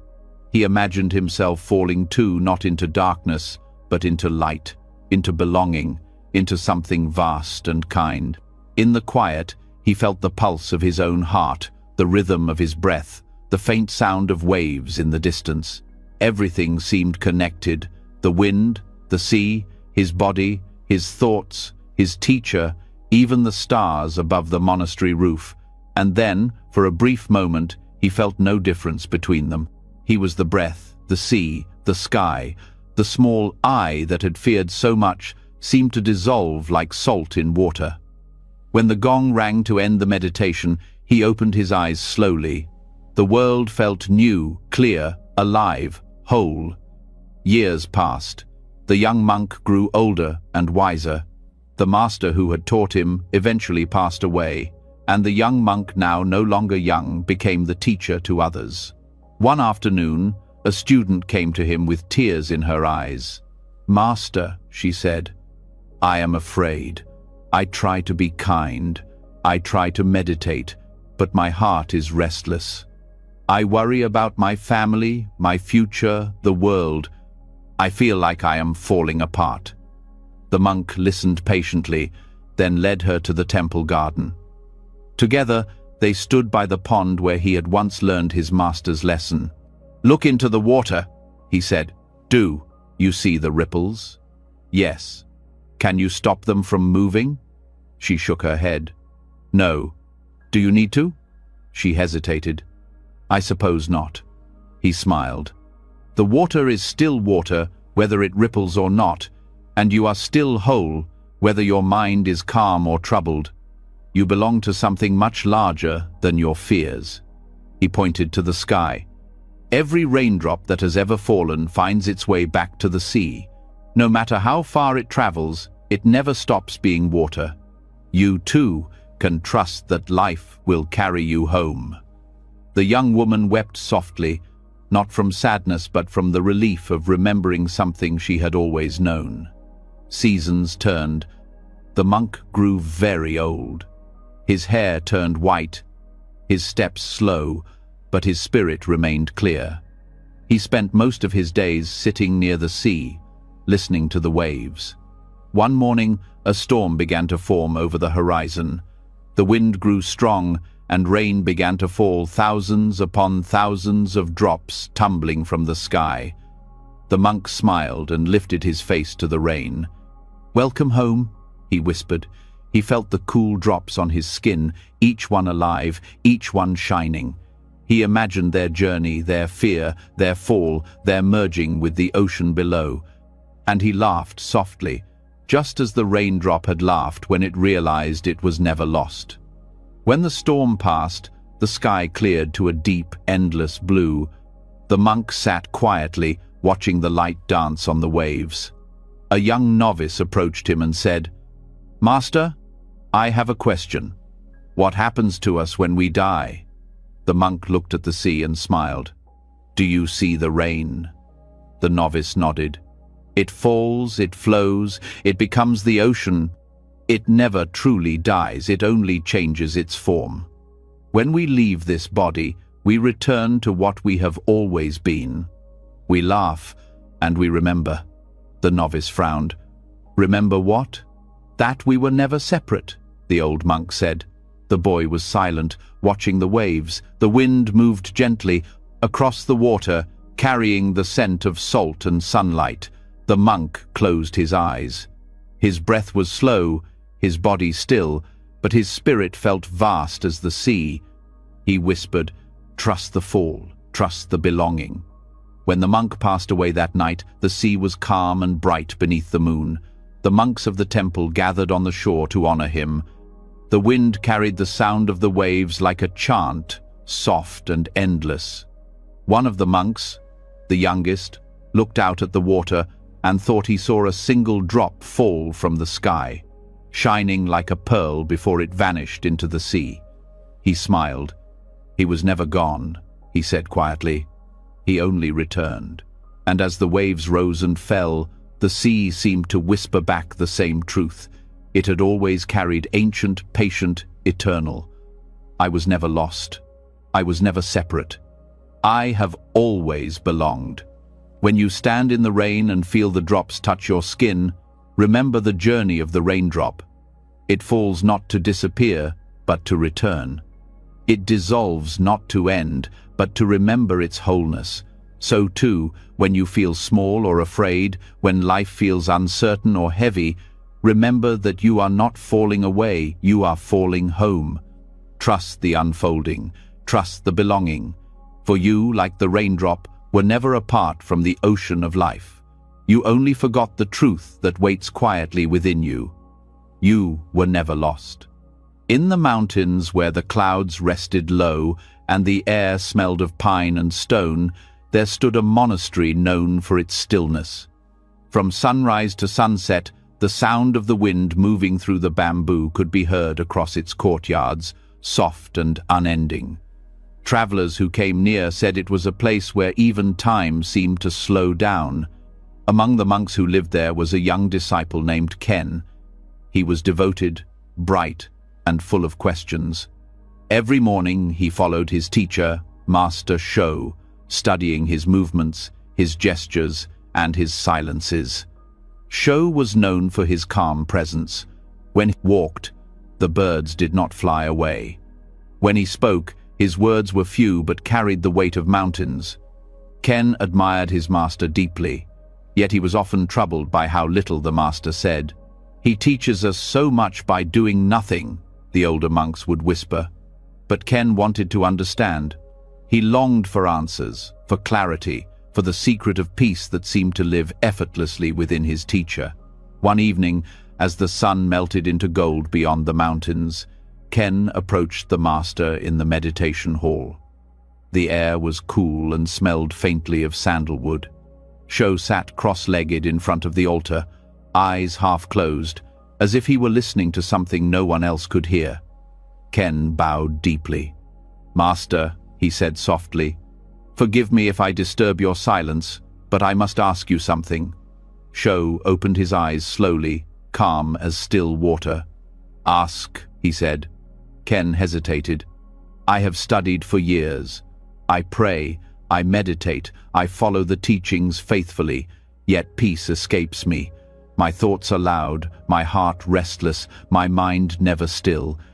Please, Master, tell me what is the secret of peace." The old monk looked at him for a long time, then smiled gently. He said nothing. Ken waited. A minute passed, then another. The only sound was the wind outside, moving through the bamboo grove. The leaves whispered softly, a sound like breathing. Ken shifted, confused. "Master," he said again, "did you hear me? I asked for the secret of peace." Sho nodded once, still silent. Ken frowned. "Please," he begged, "I came to you because I truly wish to understand. If you do not tell me, how can I learn?" The master looked at him kindly, but his lips did not move. His gaze turned toward the bamboo swaying in the courtyard. The silence deepened until even the insects seemed to pause. Ken felt his frustration rise. "Why won't you speak?" he demanded, forgetting himself. "Do you mean to test me? Am I unworthy of the answer?" Still, the master remained silent. Ken clenched his fists. His thoughts churned like a storm. He wanted to shout, to demand an explanation. But as he looked at his teacher's face so calm, so untroubled, something inside him began to shift. The wind continued to whisper through the bamboo, steady and unbroken. Slowly, Ken sat down on the floor. His heart still pounded, but the longer he sat, the quieter it became. The sound of his own breathing filled his ears. The master sat unmoving, eyes closed again, his chest rising and falling with a rhythm as gentle as the tide. Minutes turned to hours. The moon climbed above the temple roof. The silence no longer felt empty, it felt alive. Ken began to notice things he had never noticed before: the faint creak of the wooden beams, the soft crackle of the lantern flame, the call of a distant bird, the hush between the wind's sighs. Each sound appeared and disappeared into the same stillness. His thoughts came and went like clouds drifting across a wide sky. When dawn touched the horizon with pale gold, Ken realized the master had not moved all night. He bowed deeply and whispered, "I understand." The master opened his eyes and smiled, as if to confirm what Ken already knew. "Do you?" he asked. Ken nodded. "Yes, the universe speaks best when I stop speaking." Shou's eyes softened. "Then keep listening," he said. That morning, the monastery was as quiet as always, but for Ken, the silence was different. It was no longer something to endure, it was a teacher. When he walked through the bamboo grove, he could hear the rhythm of life in every sound: the drip of water from the roof, the crunch of gravel beneath his feet, the sigh of wind through leaves. Each sound rose from stillness and returned to it. For the first time, Ken realized peace was not something to find. It was something that had always been there, waiting beneath the noise.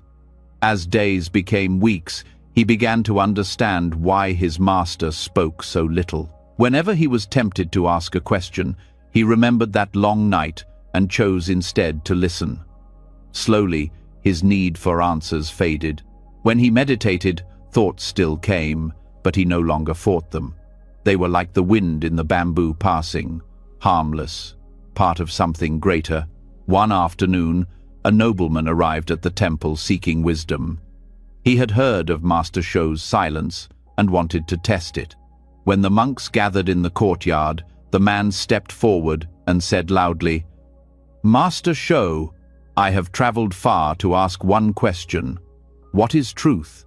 Shou, sitting on the steps, looked up but said nothing. The nobleman laughed bitterly. "They say you are wise, yet you cannot even answer this. Are you silent because you have nothing to say?" Shou remained still. He picked up a small stone from the ground and held it in his palm for a moment, then placed it gently on the step beside him. The nobleman frowned. "What is this? A trick?" Shou said nothing. The wind moved through the courtyard, rustling the bamboo. After a long pause, Shou finally said, "Listen." The nobleman looked around, irritated. "To what?" Shou closed his eyes. The man hesitated, then listened. All he could hear was the wind. The sound was steady, endless, simple. Slowly, something in him softened. The wind carried no message, yet it filled the air completely. After a while, he turned back to the master. "Is this your answer?" he asked quietly. Shou opened his eyes. "Yes," he said. "The truth does not speak in words." That evening, when the monks gathered in the hall, Ken asked, "Master, how did the nobleman take your answer?" Shou smiled. "He wanted a sound," he said. "I gave him silence." The monks laughed softly. Ken looked at the moonlight spilling through the window. "When I was young, I thought truth was something to be explained," he said. Shou nodded. "And now?" Ken smiled. "Now I think truth is something to be heard." Shou's eyes glimmered. "And silence is the ear." As months passed, Ken changed. He no longer hurried through his chores. When he swept the courtyard, he listened to the broom's whisper on the stones. When he drew water from the well, he heard each drop fall like a note in a song. Even his breathing became a kind of prayer. Silence was no longer the absence of sound, it was the background of life itself. It was the space that allowed everything to be. One morning, a young novice came to him while he was raking leaves. "Brother Ken," the boy said, "how do I quiet my mind? When I try to meditate, I hear everything, my breathing, my thoughts, the wind. I can't find silence." Ken leaned on his rake and smiled. "You cannot make silence," he said. "It is already here. You only need to stop trying to cover it with noise." The boy frowned. "But my mind keeps talking." Ken nodded. "Let it. The mind is like a bird that sings because it can. The secret is not to silence the bird, but to listen to the sky that holds the song." The boy bowed, still puzzled but comforted. Years passed. Seasons came and went. The once young disciple became a teacher himself. When people came to him with their worries, asking for peace, he often said little. He would lead them into the bamboo grove, where the wind spoke its endless truth. One evening, a woman arrived carrying sorrow heavy as stone. Her husband had died in a storm, and no prayer could quiet her grief. "Please," she said to Ken, "tell me how to stop this pain." Ken's eyes were kind. "Come," he said. They walked through the grove in silence. The woman wept softly, but after a while her crying grew quiet. She began to notice the sound of the leaves, the way the air seemed to breathe with her. After some time, Ken said, "Listen." "To what?" she asked. "The wind," he said. "It moves through everything, but it holds on to nothing. The sound you hear is the sound of letting go." She closed her eyes and listened. Her tears fell freely now, but they no longer felt like suffering. They felt like part of the wind. When they returned to the temple, she bowed deeply. "Thank you," she whispered.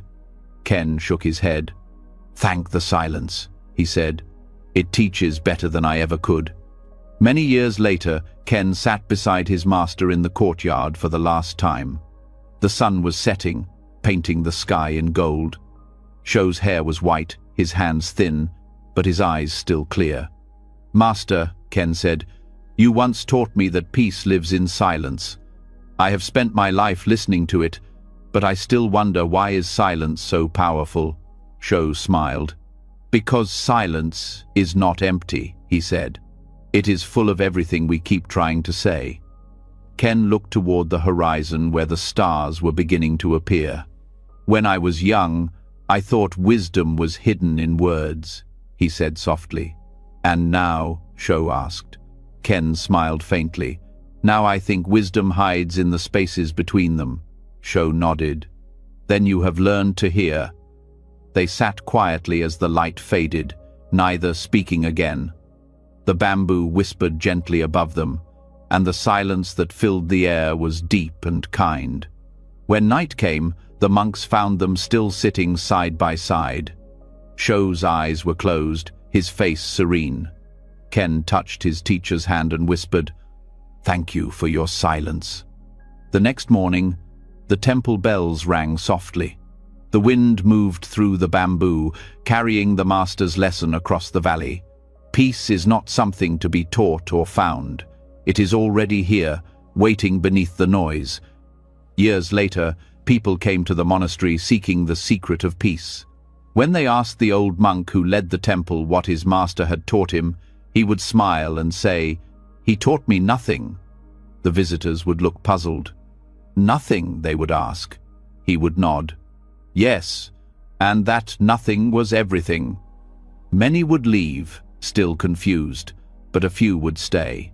They would sit in the courtyard, listening to the wind rustle the bamboo, and slowly they would begin to hear the same silence that had taught generations before them. And in that silence, they would discover what all seekers eventually learn. The universe speaks best when you stop speaking.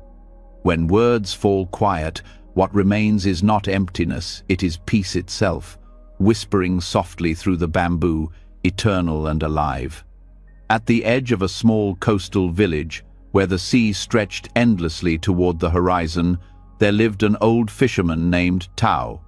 Every morning, long before the sun appeared, he would walk to the shore with his worn net slung over his shoulder. His hands were calloused from years of pulling ropes, his back bent from the weight of the sea's labor, yet his eyes still carried the quiet brightness of someone who loved the rhythm of life. For Tao, The sea was both a companion and a mystery. He spoke to it often, sometimes in gratitude, sometimes in frustration, but always with respect. "You and I," he would say to the waves, "we understand each other. You keep your treasures, and I keep my patience." One morning, after a night of strong winds, Tao pushed his small wooden boat into the restless water. The tide was high, and the waves struck against the sides of his vessel, but he rowed steadily, trusting his routine. He cast his net in the place he always did, where the seafloor dipped deep and the fish often gathered in silver clouds. He waited as the net sank. The water shimmered with the reflection of the rising Sunday. He pulled at the ropes, feeling the familiar weight of the catch beneath the surface. A small smile touched his face. "Ah," he said softly, "today will be good." But when he began to draw the net in, his smile faded. The resistance grew lighter, then vanished altogether. When he lifted the net into the boat, his heart sank. It was torn, ripped wide open, the ropes frayed and broken. Every fish had escaped. Only water poured through his fingers. For a long moment, Tao stared at the ruined net. The sea, calm again after the night's storm, seemed to mock him with its glittering silence. He could almost hear the laughter of the waves. "You took them back," he whispered bitterly. He dropped the net and buried his face in his hands. "All my work," he muttered, "all my care, and for nothing." The old fisherman sat in his small boat, letting it drift. Around him, the sea moved gently, unaware of his sorrow. The sunlight danced across the surface, and beneath it, life swam freely, fish darting in schools, unseen but abundant. Yet Tao saw none of it. His eyes were filled with loss. When he returned to shore, the villagers came to greet him. "Tao," one of them called, "what did you bring today?" The old man shook his head. "Nothing," he said. "The net tore. The sea has taken everything." They sighed in sympathy. "Bad luck," one said. "You work so hard. It isn't fair." Tao only nodded. "It seems the sea has grown tired of me." That night, he sat by his small fire, mending what he could of the net. The rope was old and thin. It would take many days to repair. His hands ached with every stitch. The wind whispered outside, carrying the faint sound of waves. "Why do you take so much and give so little?" Tao murmured to the sea beyond the hills. "Have I not given you enough of my years?" He lay down beside the fire, but sleep did not come. In his dreams, he saw the torn net again, heavy with emptiness. When morning came, Tao rose with the same weariness that had followed him through the night. He walked down to the shore with his half-mended net, though he knew he could not yet fish. The tide was low, and the sea lay stretched before him like glass. The world was quiet. He sat on a rock, looking out at the water. It sparkled in the early light, calm and unbothered. Seabirds glided above, dipping their wings to the surface. Tiny fish leaped and vanished again in flashes of silver. Tao watched, and for the first time in many days, he noticed the beauty of it.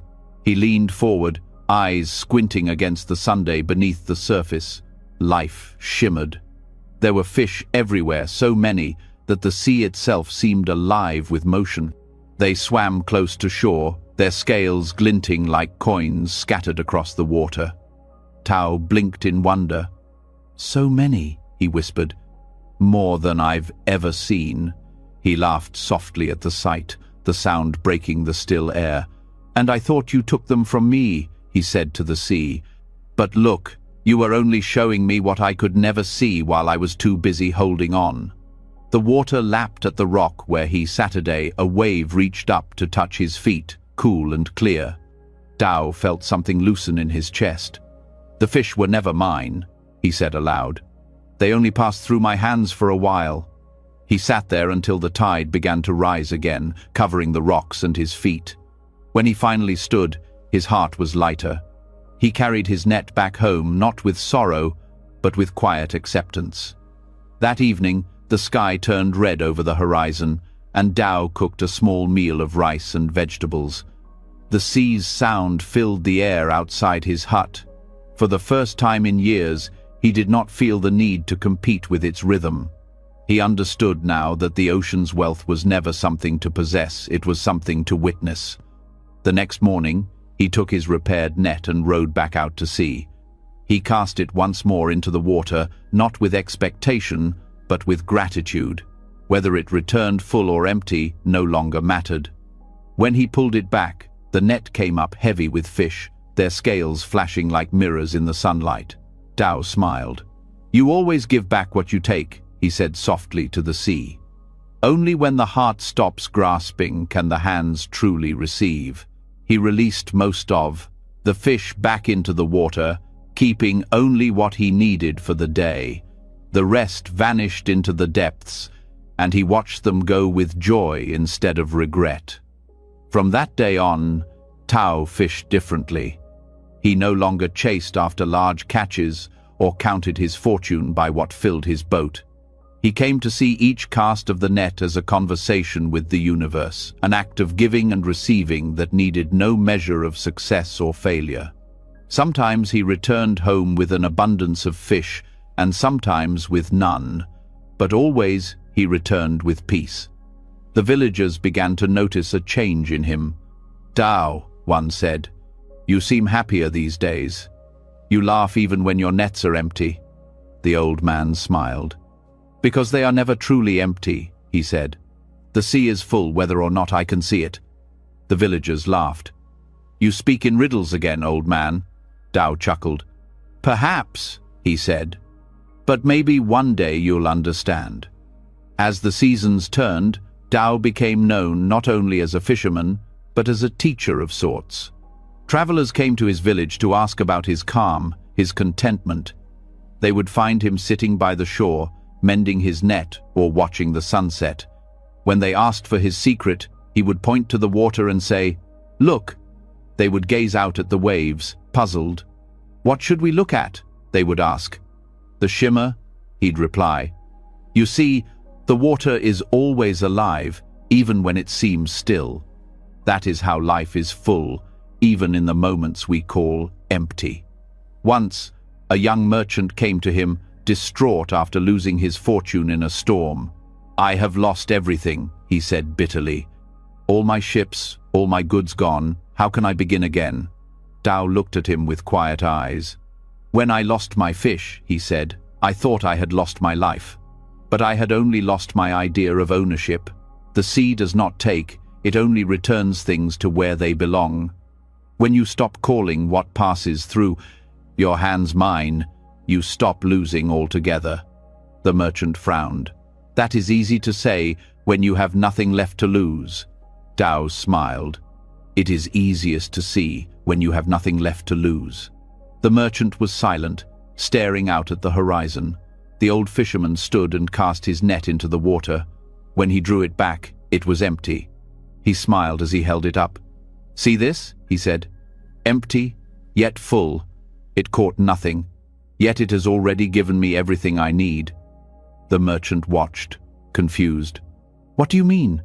"The sea has reminded me that I am alive," Tao said, "that I can still throw the net, that I can still trust." The merchant bowed his head. For the first time since his loss, he felt something like peace. Years passed, and Tao grew older.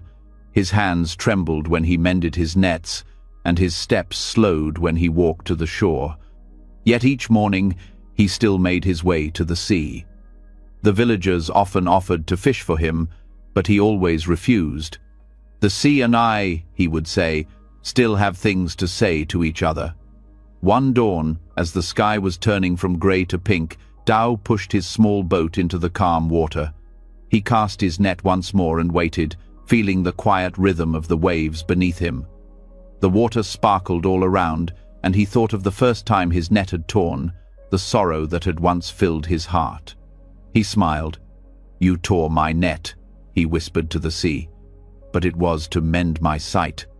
The sun rose, spreading light across the horizon. Tao watched as the fish leapt and swam beneath the surface, the ocean alive with motion. He did not pull his net back right away. He let it drift. He let it be. When he finally drew it in, it was empty again. He laughed softly. "You never disappoint," he said. That afternoon, the villagers found his boat drifting near the shore. Tao was sitting upright, his hands resting gently on the net, his eyes closed, his face peaceful. The sea was calm around him, and the light danced across the water. It was as if the sea itself had carried him home. They brought his boat back to the beach and buried him near the place where he had always fished. Above his resting place, they built a small stone marker. On it, they carved the words he had once spoken. "The fish were never mine, the sea was always full." Over the years, people from distant lands came to see the fisherman's stone. Many would sit by the shore for hours, watching the waves shimmer with life. Some would cry for what they had lost. Others would simply breathe and feel their hearts grow lighter. And slowly, they too began to understand what Tao had seen that morning long ago, the truth that loss is not the end, but a reminder. The universe does not take to punish us. It only frees our hands to see what has always been there. When we stop clinging, we begin to see abundance. When we stop calling things mine, we discover that nothing is missing. And somewhere beyond the horizon, where the sea meets the sky, the old fisherman's laughter still echoes with the wind, gentle and eternal, whispering, "The fish were never mine. The sea was always enough." At the base of an ancient mountain, where the earth gave birth to rivers and valleys, a small stream flowed endlessly. Its voice was soft but steady, whispering to the stones it carried, to the trees that bent to drink, and to the wind that paused to listen. It had been there for longer than memory could recall, shaping the land with patience only time could understand. In that stream lay a single stone. It was large and heavy, dark grey with flecks of silver hidden deep inside. For hundreds of years, the water had flowed around it, over it, and sometimes even through it, pushing against its sides day and night without rest. At first, the stone had accepted its place, but as the years passed, it began to grow weary of the stream's endless touch. "Why do you never stop?" The stone grumbled one morning. "You never let me rest. Every moment you push, you pull, you wear me down. For centuries you have flowed over me, taking pieces of me away. Have you no kindness?" The stream laughed softly, a sound like music. "Kindness," it said. "Is that what you think I lack?" The stone frowned. "What else could it be?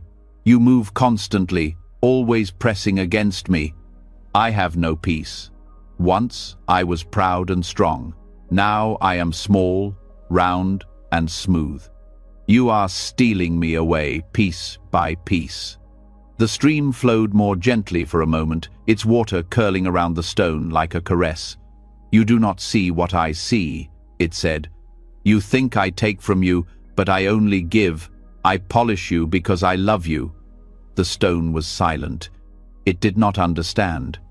The stream continued, its voice calm and clear. "When you first came to rest in my bed, you were rough and sharp. You hurt the fish that brushed against you and tore the roots that tried to grow nearby. You did not mean to harm, but your edges were hard and unyielding. I could not leave you that way, so I began to shape you, slowly, patiently, with my touch. I did not ask to be shaped," the stone said bitterly. "I was fine as I was." The stream chuckled again, its laughter echoing softly through the valley.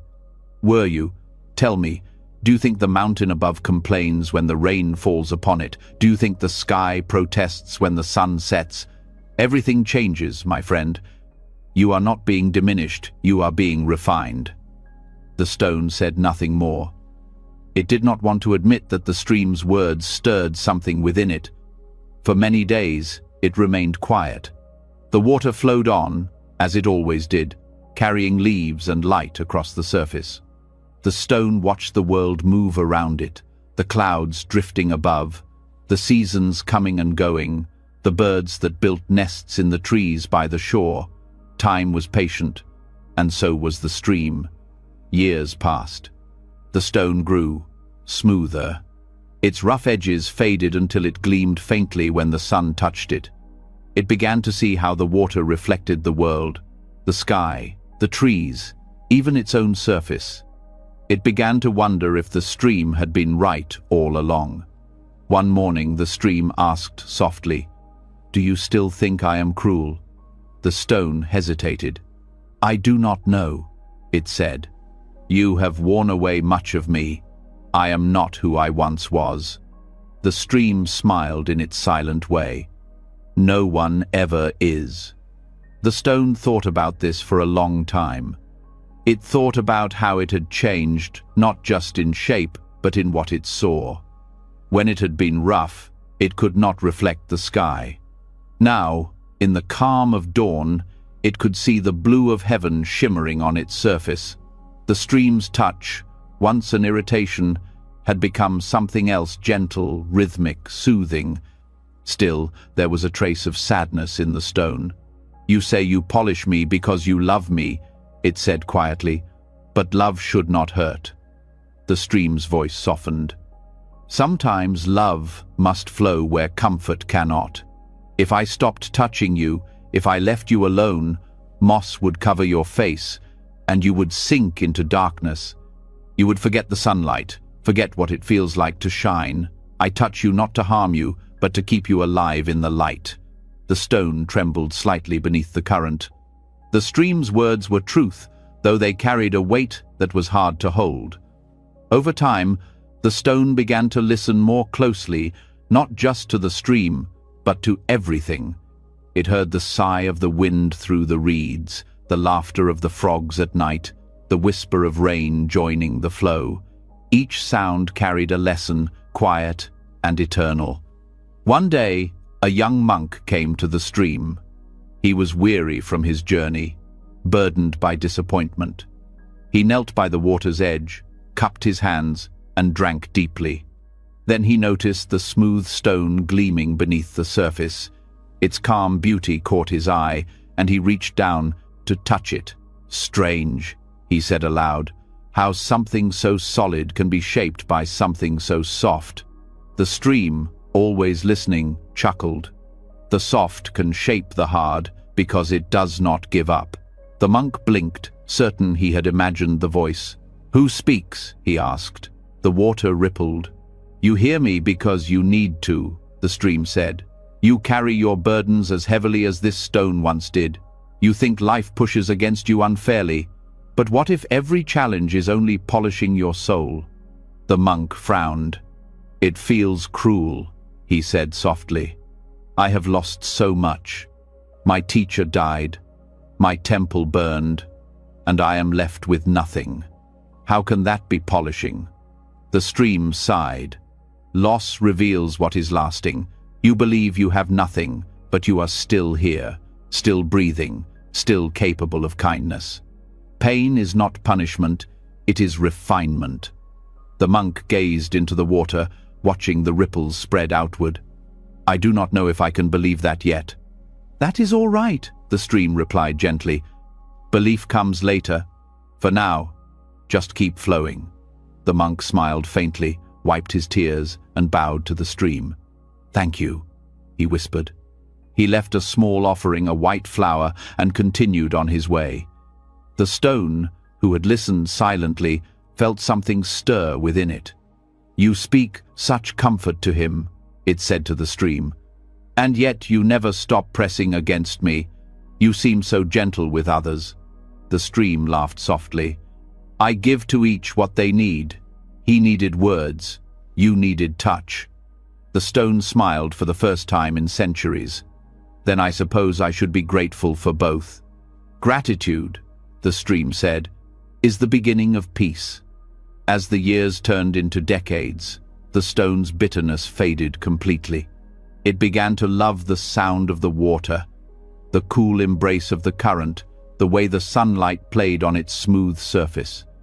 It began to feel proud of the shine it carried, the quiet proof of all it had endured. Then one day, a great flood came. The mountains released torrents of rain, and the stream swelled into a river. The water rushed faster than ever before, lifting everything in its path. The stone, so long settled in its place, felt itself being moved for the first time in centuries. "Where are you taking me?" it cried as the water carried it away. The stream's voice rose above the roar. "To where you belong." "I thought I already belonged here," the stone said, frightened. "You did," the stream replied, "but even stillness must move when it is time." The river carried the stone far down the valley, past forests and fields, until the land widened and the air began to taste of salt. At last, it reached the ocean, where the waves stretched to infinity. There, the stream became one with the sea. The stone sank gently to the ocean floor, surrounded by countless others, smooth, shining, each with its own story of endurance. The water around it was vast and quiet. For the first time, the stone understood the full meaning of what the stream had said long ago. "I polish you because I love you," it whispered to itself. "You did not push me away to hurt me, you carried me to the place where I could finally rest." Above the surface, the waves shimmered beneath the sun, endless and eternal. The stone lay beneath them, no longer burdened by what it had been, but grateful for all it had become. Centuries later, a child walked along the shore and found the stone resting among the shells. It fit perfectly in his small hand, smooth and cool to the touch. He turned it over and over, marveling at its quiet beauty. "Look, mother," he said. "It's so shiny." The woman smiled. "That's what the sea does, my dear. It makes things smooth." The child laughed and tossed the stone back into the waves. It sank gently, content to return to the water.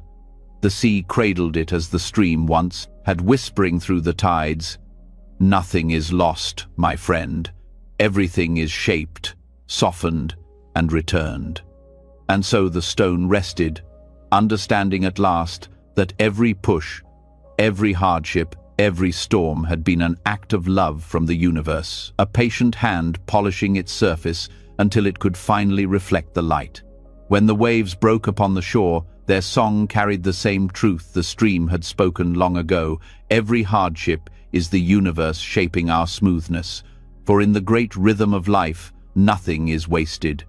Every wound becomes wisdom, every loss becomes light, and every rough edge becomes part of something beautiful. The water that once seemed cruel was never cruel at all. It was love in motion, teaching the stone to shine.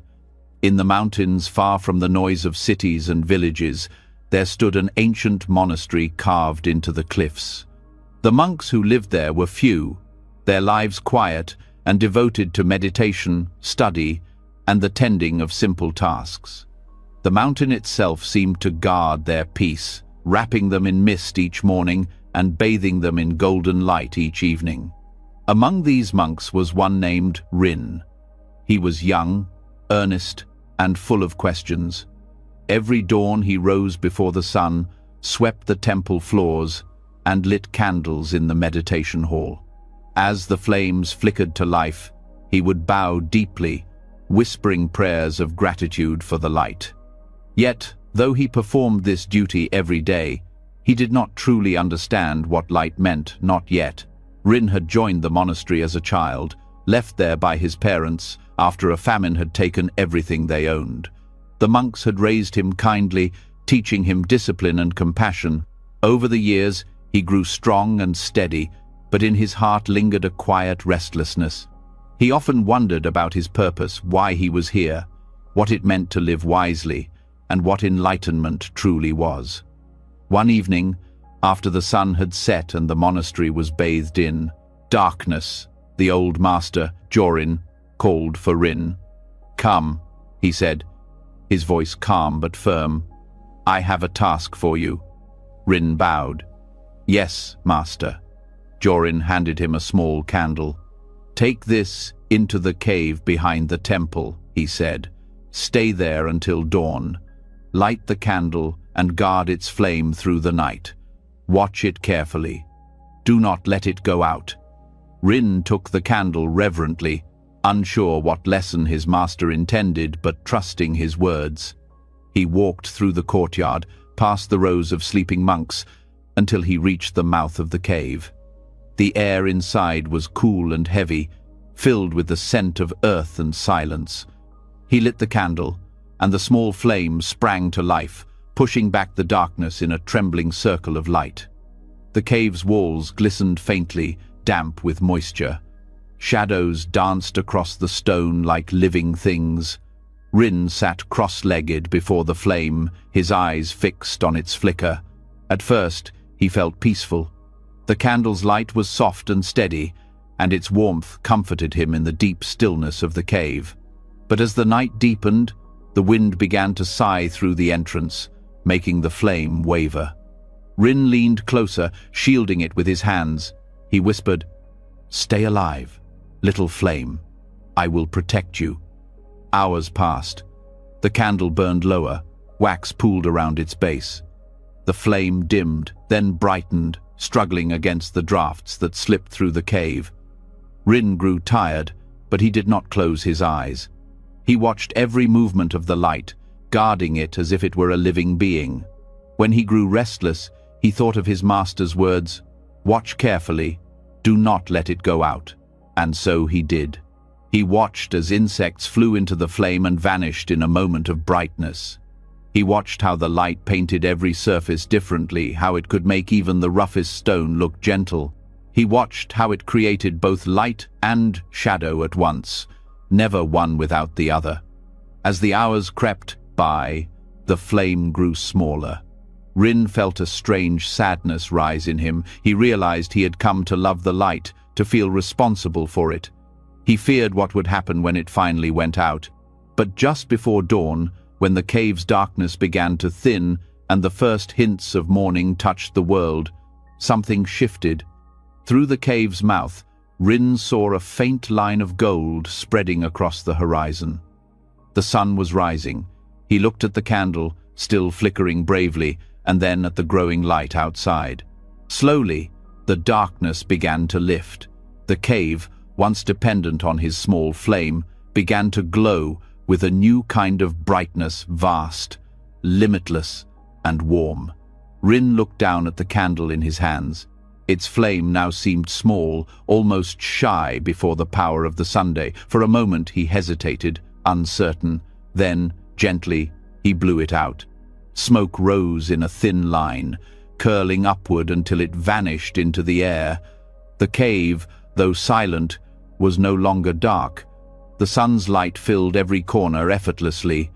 Rin sat there for a long time, watching as the rays reached deeper into the cave. He felt something open inside him, something that no words could name. When he returned to the monastery, the master was waiting for him in the courtyard, seated beneath a tree. The morning sun bathed him in light. Rin bowed deeply. "Master," he said, "I did as you asked. I guarded the candle all night, and when the dawn came, I blew it out." Jorin nodded, his eyes bright. "And what did you learn?" Rin hesitated. "At first, I thought the candle was my light to protect. I believed its flame was precious because it was small and fragile, but when the sun rose, I saw how foolish that was. The sun does not need guarding. It gives light to everything without effort. The candle was never the source of light, it was only its keeper for a time." The master smiled. "And what of yourself?" Rin looked down. "I think I am like the candle. I keep a small flame, my effort, my will, but I am not the light itself. The true light comes from something far greater than me. When I let go of thinking it belonged to me, I saw the sun everywhere." The master nodded approvingly. "Then you have seen what most never do. All of us carry a small flame, a gift we are asked to tend. But it is not ours to own. When we remember this, we stop living in fear that our light will go out. The sun within and around us never fades." Rin bowed again, tears in his eyes. "Thank you, master." That day, he went about his chores with a new stillness in his heart. The world seemed brighter, not because the sun had changed, but because he had. He noticed how the light touched everything equally, the stones, the trees, even the shadows. He realized that nothing in nature tried to shine on its own. It simply reflected the light that already was. In the days that followed, Rin found himself thinking often of the candle. He began to see its lesson in every part of life. When he helped a younger monk learn to read, he thought, "I am only passing on the light that was given to me." When he tended the garden and saw new shoots pushing through the soil, he thought, "The sun brings life to all things. My hands are only its helpers." Months passed, and one evening the monastery lost power during a great storm. The winds howled across the mountain, and the halls fell into darkness. The monks hurried to light candles, their small flames flickering in the wind. Rin watched as the shadows danced wildly across the walls. One of the younger monks, frightened by the storm, clutched his candle tightly. "Brother Rin," he said, "what if our candles blow out? Then we will be lost in the dark." Rin smiled gently. "Don't fear the dark, little one," he said. "The sun has only hidden for a while. It will return. Our candles are only reminders of what is never truly gone." The young monk frowned. "But without light, how can we see?" Rin knelt beside him. "Close your eyes," he said softly. "Listen to the wind, feel the air on your skin. Even now, you are surrounded by life. The light may leave your eyes, but it never leaves the world." The boy nodded, comforted, and the two sat quietly as the storm passed. When morning came, sunlight flooded the halls once again, and the monks rejoiced. Rin stood by the window, feeling its warmth on his face. He whispered to himself, "The candle is gone, but the sun remains." Years went by. Rin became a teacher, wise and kind, known throughout the region for his calm. Many came to him with their worries, merchants afraid of losing their wealth, farmers anxious about their crops, parents grieving for their children. To each he would say, "You are not the source of your light. You are its keeper. When you try to own it, fear grows. When you tend it with humility, it shines without end." One day a traveler arrived at the monastery, weary and broken. He had lost everything: his home, his family, his faith. "I have failed," he told Rin bitterly. "Once I was strong, but now my flame has gone out. I am empty." Rin listened patiently. When the man had finished, he handed him a candle. "Take this," he said. "Go into the cave behind the temple tonight. Light it and keep it burning until morning. When the dawn comes, blow it out." The traveler frowned. "That is all?" Rin nodded. "Yes, all." That night, the man did as he was told. He sat in the darkness, watching the small flame fight against the wind. It flickered and wavered, but he shielded it carefully with his hands. As he watched, he began to see himself in the candle, fragile, struggling, uncertain. When dawn came, light spilled into the cave, washing over everything. The candle's glow faded in comparison, and the man suddenly understood. He blew it out, tears streaming down his face. He returned to Rin at sunrise, trembling but changed. "I see now," he said softly. "The light I thought I lost was never mine to begin with. I was only holding what the world had already given me." Rin smiled. "Yes, when you stop clinging to the candle, the sun has room to enter." The traveler bowed deeply. "Then I will carry the light differently from now on, not as something I own, but as something I serve." Rin placed a hand on his shoulder. "And in serving it, you will never lose it again." Years later, when Rin himself grew old and frail, the monks gathered around his bed. The air in his room was dim, lit by a single candle on the table beside him. As the end drew near, he asked the monks to open the window. "Let the sun in," he whispered. They did as he asked, and light filled the room, touching the folds of his robe, the lines of his face, the candle's small flame. Rin smiled weakly. "Blow it out," he said. The monks hesitated, unsure what he meant. Rin looked at them gently. "Blow it out," he repeated. "The sun is enough." They obeyed. The candle went dark, and Rin closed his eyes. His last breath left his body as quietly as smoke, leaving a flame. When the monks buried him, they placed a small carving of a candle on his stone, and beneath it they inscribed his final words. "I was never the source of light, only its keeper." From then on, the monks kept one candle burning in the meditation hall at all times, not to hold back the dark, but to remind them of what the old master had taught, that light is not something we create, but something we remember. And when the sun rose each morning over the mountain, filling the temple with golden light, they would bow before it in silence, whispering a prayer of gratitude for the truth that lives quietly in every dawn. The candle is small, but the sun never ends. We are not the light itself, only its keepers, blessed to carry its flame for a little while. In a quiet valley surrounded by mist-covered hills, there stood a small monastery where the air always smelled of pine and rain. The monks who lived there spent their days in silence, tending gardens, teaching children from the nearby village, and studying the rhythms of nature. Among them was a kind old teacher named Master Li.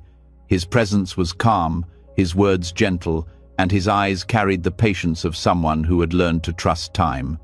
Every spring, Master Li would invite the village children to the monastery to help in the garden. They would plant seeds, draw water from the stream, and watch how slowly life revealed its beauty when left undisturbed. Among the children was a boy named Kai. He was curious and bright, but also impatient. He loved to ask questions, and he wanted every answer immediately. One morning, while the monks were planting vegetables, Master Li gave Kai a special task. "Kai," he said, "there is a small tree behind the meditation hall. Look carefully at its branches. You will find a cocoon there. Visit it each day and tell me what you see." Kai ran off eagerly and soon found the cocoon. It hung delicately from a thin branch, pale gold in the sunlight. Inside, he could see faint movement, as if something were dreaming its way into life. "Master," Kai said, running back, "I found it. The butterfly is still sleeping, but it will wake soon, won't it?" Master Li smiled. "Perhaps. Or perhaps not yet. Each life opens in its own time." Kai frowned. "But if I care for it, maybe it will come out faster." The master chuckled. "You may visit it, Kai, but do not disturb it. Just watch. Growth is something the universe tends to itself." For several days, Kai obeyed. Each morning, he checked the cocoon. Sometimes it seemed still, other times it trembled slightly. He watched how the sunlight warmed it and how the wind rocked it gently on the branch. He waited, but waiting was difficult for him. After a week, he began to worry. Maybe something is wrong, he thought. It should have come out by now. He asked Master Li, "Why doesn't the butterfly come out? Perhaps it's trapped. I could help it." The master shook his head. "Do not force what is not ready. The struggle to emerge is part of the becoming." But Kai couldn't stop thinking about the cocoon. That night, he dreamed of it, of wings pressing against the thin shell, of something small and desperate trying to breathe. When he woke, he decided to help. "I will set it free," he said to himself. "That will make it happy." He ran to the tree before sunrise, when the garden was still quiet. The cocoon was trembling again, and he could see tiny cracks forming. "It's trying so hard," he whispered. "It needs me." With careful fingers, he began to peel away the edges. The silk was thin, softer than he expected. He worked slowly, freeing the opening until the butterfly inside could push its way out. At last, the cocoon split open, and a small creature emerged. Its wings were wet and folded, its body trembling. Kai smiled in delight. "You're free now," he said. The butterfly crawled onto his finger, but it did not fly. Its wings remained small and weak, unable to unfold. The boy waited for them to stretch, but they never did. After a few moments, the butterfly shuddered and became still. Kai's smile faded. He stared at it in disbelief. "No, I helped you," he whispered. "Why won't you move?" He ran to Master Li, tears streaming down his face. "Master," he cried, "I tried to help the butterfly. It was trapped, and I opened the cocoon. But it didn't fly. It died. Why did this happen?" The master looked at the small, lifeless creature in the boy's hand. His eyes were sad, but not surprised. He led Kai to the garden and knelt beside him. "Kai," he said softly, "the butterfly was not trapped. It was becoming." The boy wiped his tears. "But it was struggling." "Yes," said the master, "because it needed to. The struggle to break free strengthens its wings. When you helped it too soon, you took away the very effort that gives it life." Kai stared down at the butterfly, his heart heavy. "I only wanted to help." "I know," said the master gently. "You acted from kindness, but kindness without understanding can harm. The universe has its own pace. Every life must meet its own resistance to grow strong enough to live." He placed a hand on the boy's shoulder. "We often do this with ourselves too," he said. "We try to escape our difficulties before they have finished shaping us. But it is the very weight we wish to remove that builds our strength." Kai said nothing. He buried the small butterfly beneath the tree and sat beside it for a long time. The morning light filtered through the branches, warming the earth. Slowly, his tears dried.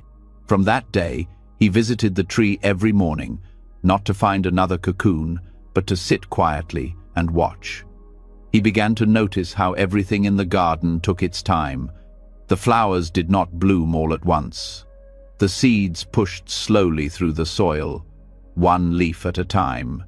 Even the stream beside the temple carved its path with patience, shaping the stones over years.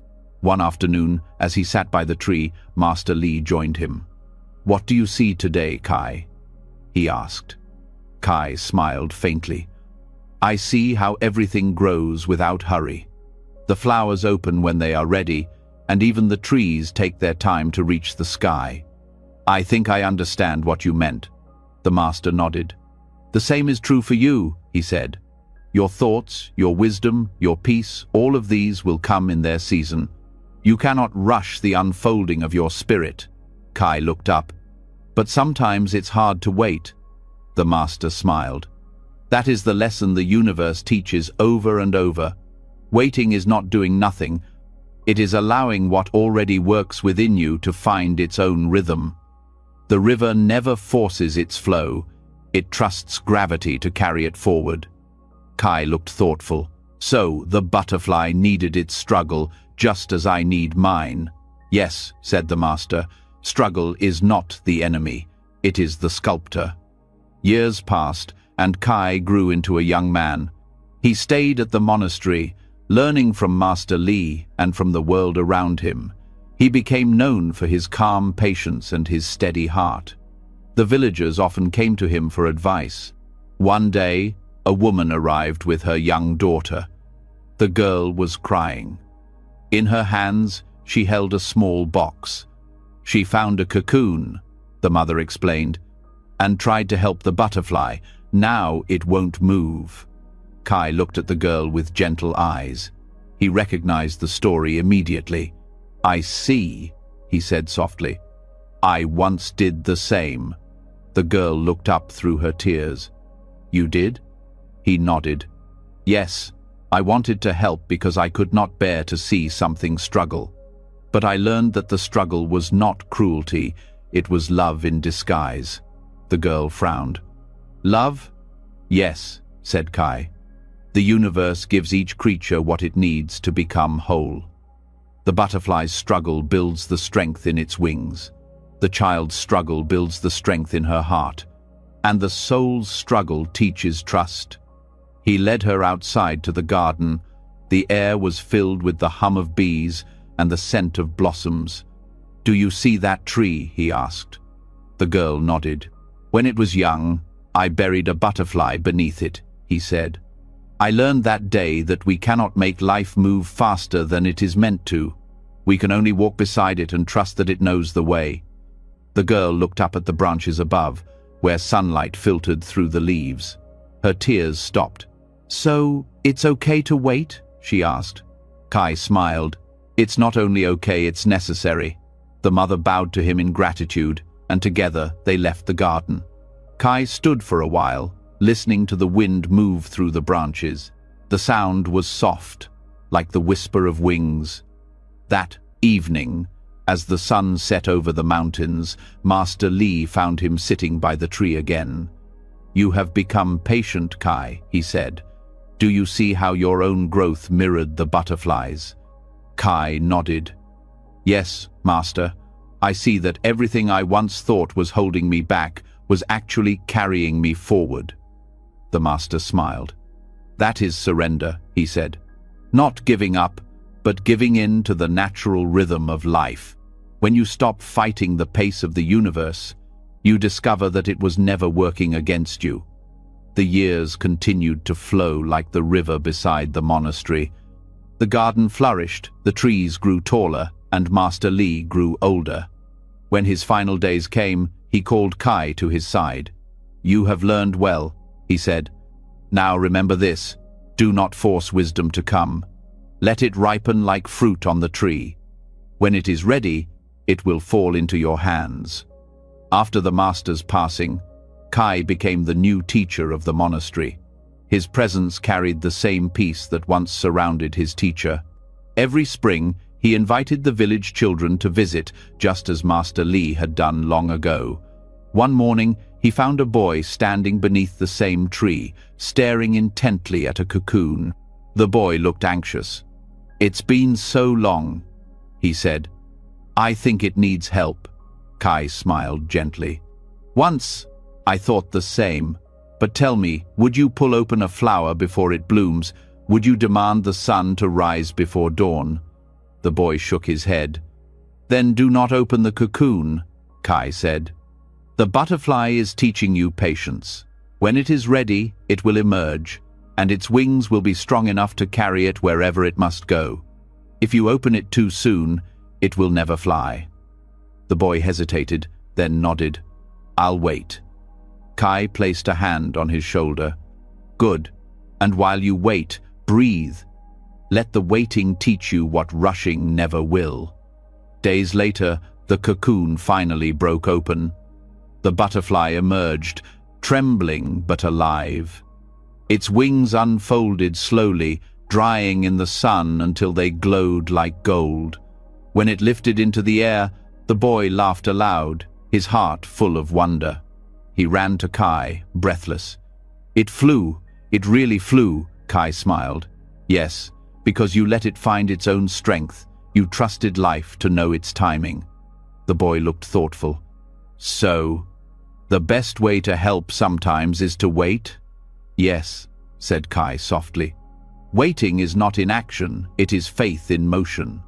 Years later, when Kai grew old and sat alone beneath the same tree, he often thought of the butterfly, of his teacher, of the lessons that had taken a lifetime to unfold. He realized that the universe had never hurried him, even when he had tried to hurry it. As the sun set one final time, painting the garden in gold, he whispered, "Thank you for teaching me to wait." The wind moved through the branches, carrying the sound of rustling leaves, the soft echo of wings long gone, yet somehow still present. And so the lesson lived on, whispered from teacher to student, from child to child, from heart to heart. Do not force the universe to open before its time. Surrender means letting growth happen naturally. The butterfly flies not because someone helped it, but because it found its strength through waiting. At the edge of an old forest stood a monastery known for its peace. It was a place where time seemed to move more slowly, where the wind itself carried a kind of wisdom. Every morning, the monks would sweep the stone paths, light incense, and bow toward the mountains that surrounded them like silent guardians. Among those monks was a young novice named Ren. He was thoughtful and kind, but often troubled by fear. Though he followed his duties with care, he worried about the change of seasons, the passing of time, the uncertainty of what lay ahead. He had joined the monastery seeking peace, but the thought of loss haunted him. One autumn morning, Master Ko, the elder monk who guided the novices, called Ren to walk with him. The forest was bright with color. Gold, red, and brown leaves painted the air each time the wind passed through the trees. The ground was covered in a soft carpet of fallen leaves, and the air smelled of earth and wood smoke. As they walked, Master Ko paused beneath a great maple tree. Its branches stretched wide over the path, its leaves glowing in the morning sunday. He looked up and said, "Ren, tell me what you see." Ren gazed at the tree for a moment. "I see beauty," he said, "but also sadness. The leaves are dying." The master smiled. "Dying?" he asked. "Is that what you see?" Ren hesitated. "Yes, master. Soon winter will come. The trees will be bare. The air will grow cold. Everything that is bright and alive now will fall away." Master Ko reached up and gently plucked a leaf from a low branch. It was red at the edges, golden in the center, trembling slightly between his fingers. He held it before Ren and said, "Watch closely." He released the leaf. It spun in the air, catching the sunlight, turning and twisting as it drifted downward. The wind lifted it once, twice, before it finally came to rest on the ground. "Did the leaf die?" the master asked softly. "Or did it return?" Ren frowned, unsure. "Return? To where?" "To the earth," the master said. "To the soil that gave it life. It has not ended, it has only changed its form. In time, it will become part of the tree again. Its fall is not an ending, but a beginning." Ren looked at the leaf lying gently on the path. "But it looked so afraid when it fell," he said. "It trembled." The master chuckled. "Ah, that trembling, you think it was fear? Perhaps it was only excitement." Ren smiled faintly, but the master could see the question still lingering in his eyes. "You are afraid of change," Ko said. "You hold too tightly to what was. But nature teaches us that all things move in cycles: birth, growth, decay, renewal. The leaf does not cling to the branch. When the time comes, it lets go. The wind carries it, and it trusts where it will land." Ren looked down, his voice quiet. "But master, I am not a leaf. When people I love leave, when things I care about end, how can I not be afraid?" The master placed a hand on his shoulder. "Fear comes when we forget that we, too, belong to the same rhythm. The leaf does not question the wind. It knows it is part of something larger. So are you." They walked in silence for a while. The path curved through the trees, the wind moving softly through the forest. Leaves fell all around them like slow, golden rain. That night, Ren sat outside his room, watching the moon rise above the mountains. The world was quiet, except for the sound of the wind moving through the bamboo near the temple wall. A single leaf drifted past him, catching the moonlight. He thought again of what the master had said. "Not dying," he whispered to himself. "Returning." He picked up the leaf and turned it in his hand. Its veins glowed faintly silver in the light. "Do you trust the wind?" he asked it softly. Of course, there was no answer, but somehow the question felt like a prayer. In the days that followed, Ren began to watch the leaves more closely. Each morning, he would stand beneath the maple tree and wait for one to fall. He noticed that no two leaves fell the same way. Some drifted gently, others spun wildly. Some landed close to the tree, others traveled far into the forest. Yet each one, no matter how it fell, came to rest somewhere soft on the ground, in the moss among the roots. He began to see something he had missed before, the grace in letting go. One morning, after a long night of wind and rain, the forest was thick with fallen leaves. Ren walked through them quietly, his feet brushing against the damp earth. He came to the stream that ran near the monastery and saw the water carrying leaves downstream. Some floated smoothly, others caught on rocks, turning slowly before the current released them again. He sat on the bank, watching the endless flow. The water did not hurry, and the leaves did not resist. They moved together, each following its own path without struggle. The master found him there. "You are learning from the stream," he said. Ren bowed slightly. "It seems so peaceful," he said. "Even the leaves that are caught on rocks are not trapped for long. The water frees them in time." Master Ko nodded. "The river does not cling to what passes through it, and the leaves do not fight the river. This is trust. When you trust the flow of life, you stop fearing where it carries you." Ren looked at the water, his reflection trembling on the surface. "But what if the current takes me somewhere I do not want to go?" The master smiled. "That is what fear always says. But the river has been flowing since before you were born. It carried your ancestors. It will carry your children. Do you think it does not know the way?" Ren thought about that for a long time. Winter came. The trees grew bare, the air sharp and clear. Snow fell quietly over the mountains, covering the monastery in white silence. The monks worked and meditated as always, moving slowly through the days. Ren missed the sound of the leaves, the colors of autumn, but he also felt something new inside him, a calm acceptance. He understood now that the stillness of winter was not death, it was rest. Beneath the snow, the roots waited patiently for spring. The world was not gone, it was only gathering strength. One afternoon, as he helped the master sweep snow from the temple steps, Ren said, "When the leaves fell, I thought they were lost, but now I see they were only changing. Is that how it is for us too, Master? When we fall, are we also returning?" Master Ko looked at him kindly. "Yes. Every ending is a return to the beginning. Every loss brings us back to the whole." Ren smiled faintly. "Then why do we cry when things end?" The master leaned on his broom, his breath forming clouds in the cold air. "Because our hearts have not yet learned what the wind already knows, that nothing truly leaves. The form changes, but the essence remains." Spring returned.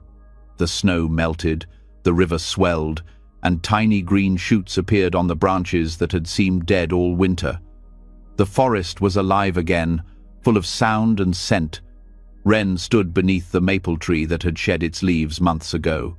New buds had begun to open, small and bright. He felt an ache in his chest, not sorrow this time, but awe. Life had continued, quietly and faithfully. Master Ko came to stand beside him. "The leaf you mourned has become this new one," he said. "It has returned through the earth, through the rain, through the roots. The cycle continues, as it always will." Ren bowed. "Then there is no need to fear the fall." The master smiled. "No more than the earth fears the rain." Years passed, and Ren grew older. He became a teacher himself, known for his gentleness and the way he could bring calm to even the most restless heart. People came to him from distant villages, burdened by their fears, fear of loss, of change, of death. To each he would tell the story of the leaf and the wind. He would say, "When the leaf trembles, it is not because it is falling, it is because it is learning to fly." Trust turns fear into flight. One autumn, a traveler arrived at the monastery carrying grief heavier than stone. His wife had died that year, and he could not let her go. He sought Ren's wisdom, hoping to find peace. Ren led him to the maple tree, now old and enormous. Its leaves glowed gold in the fading light.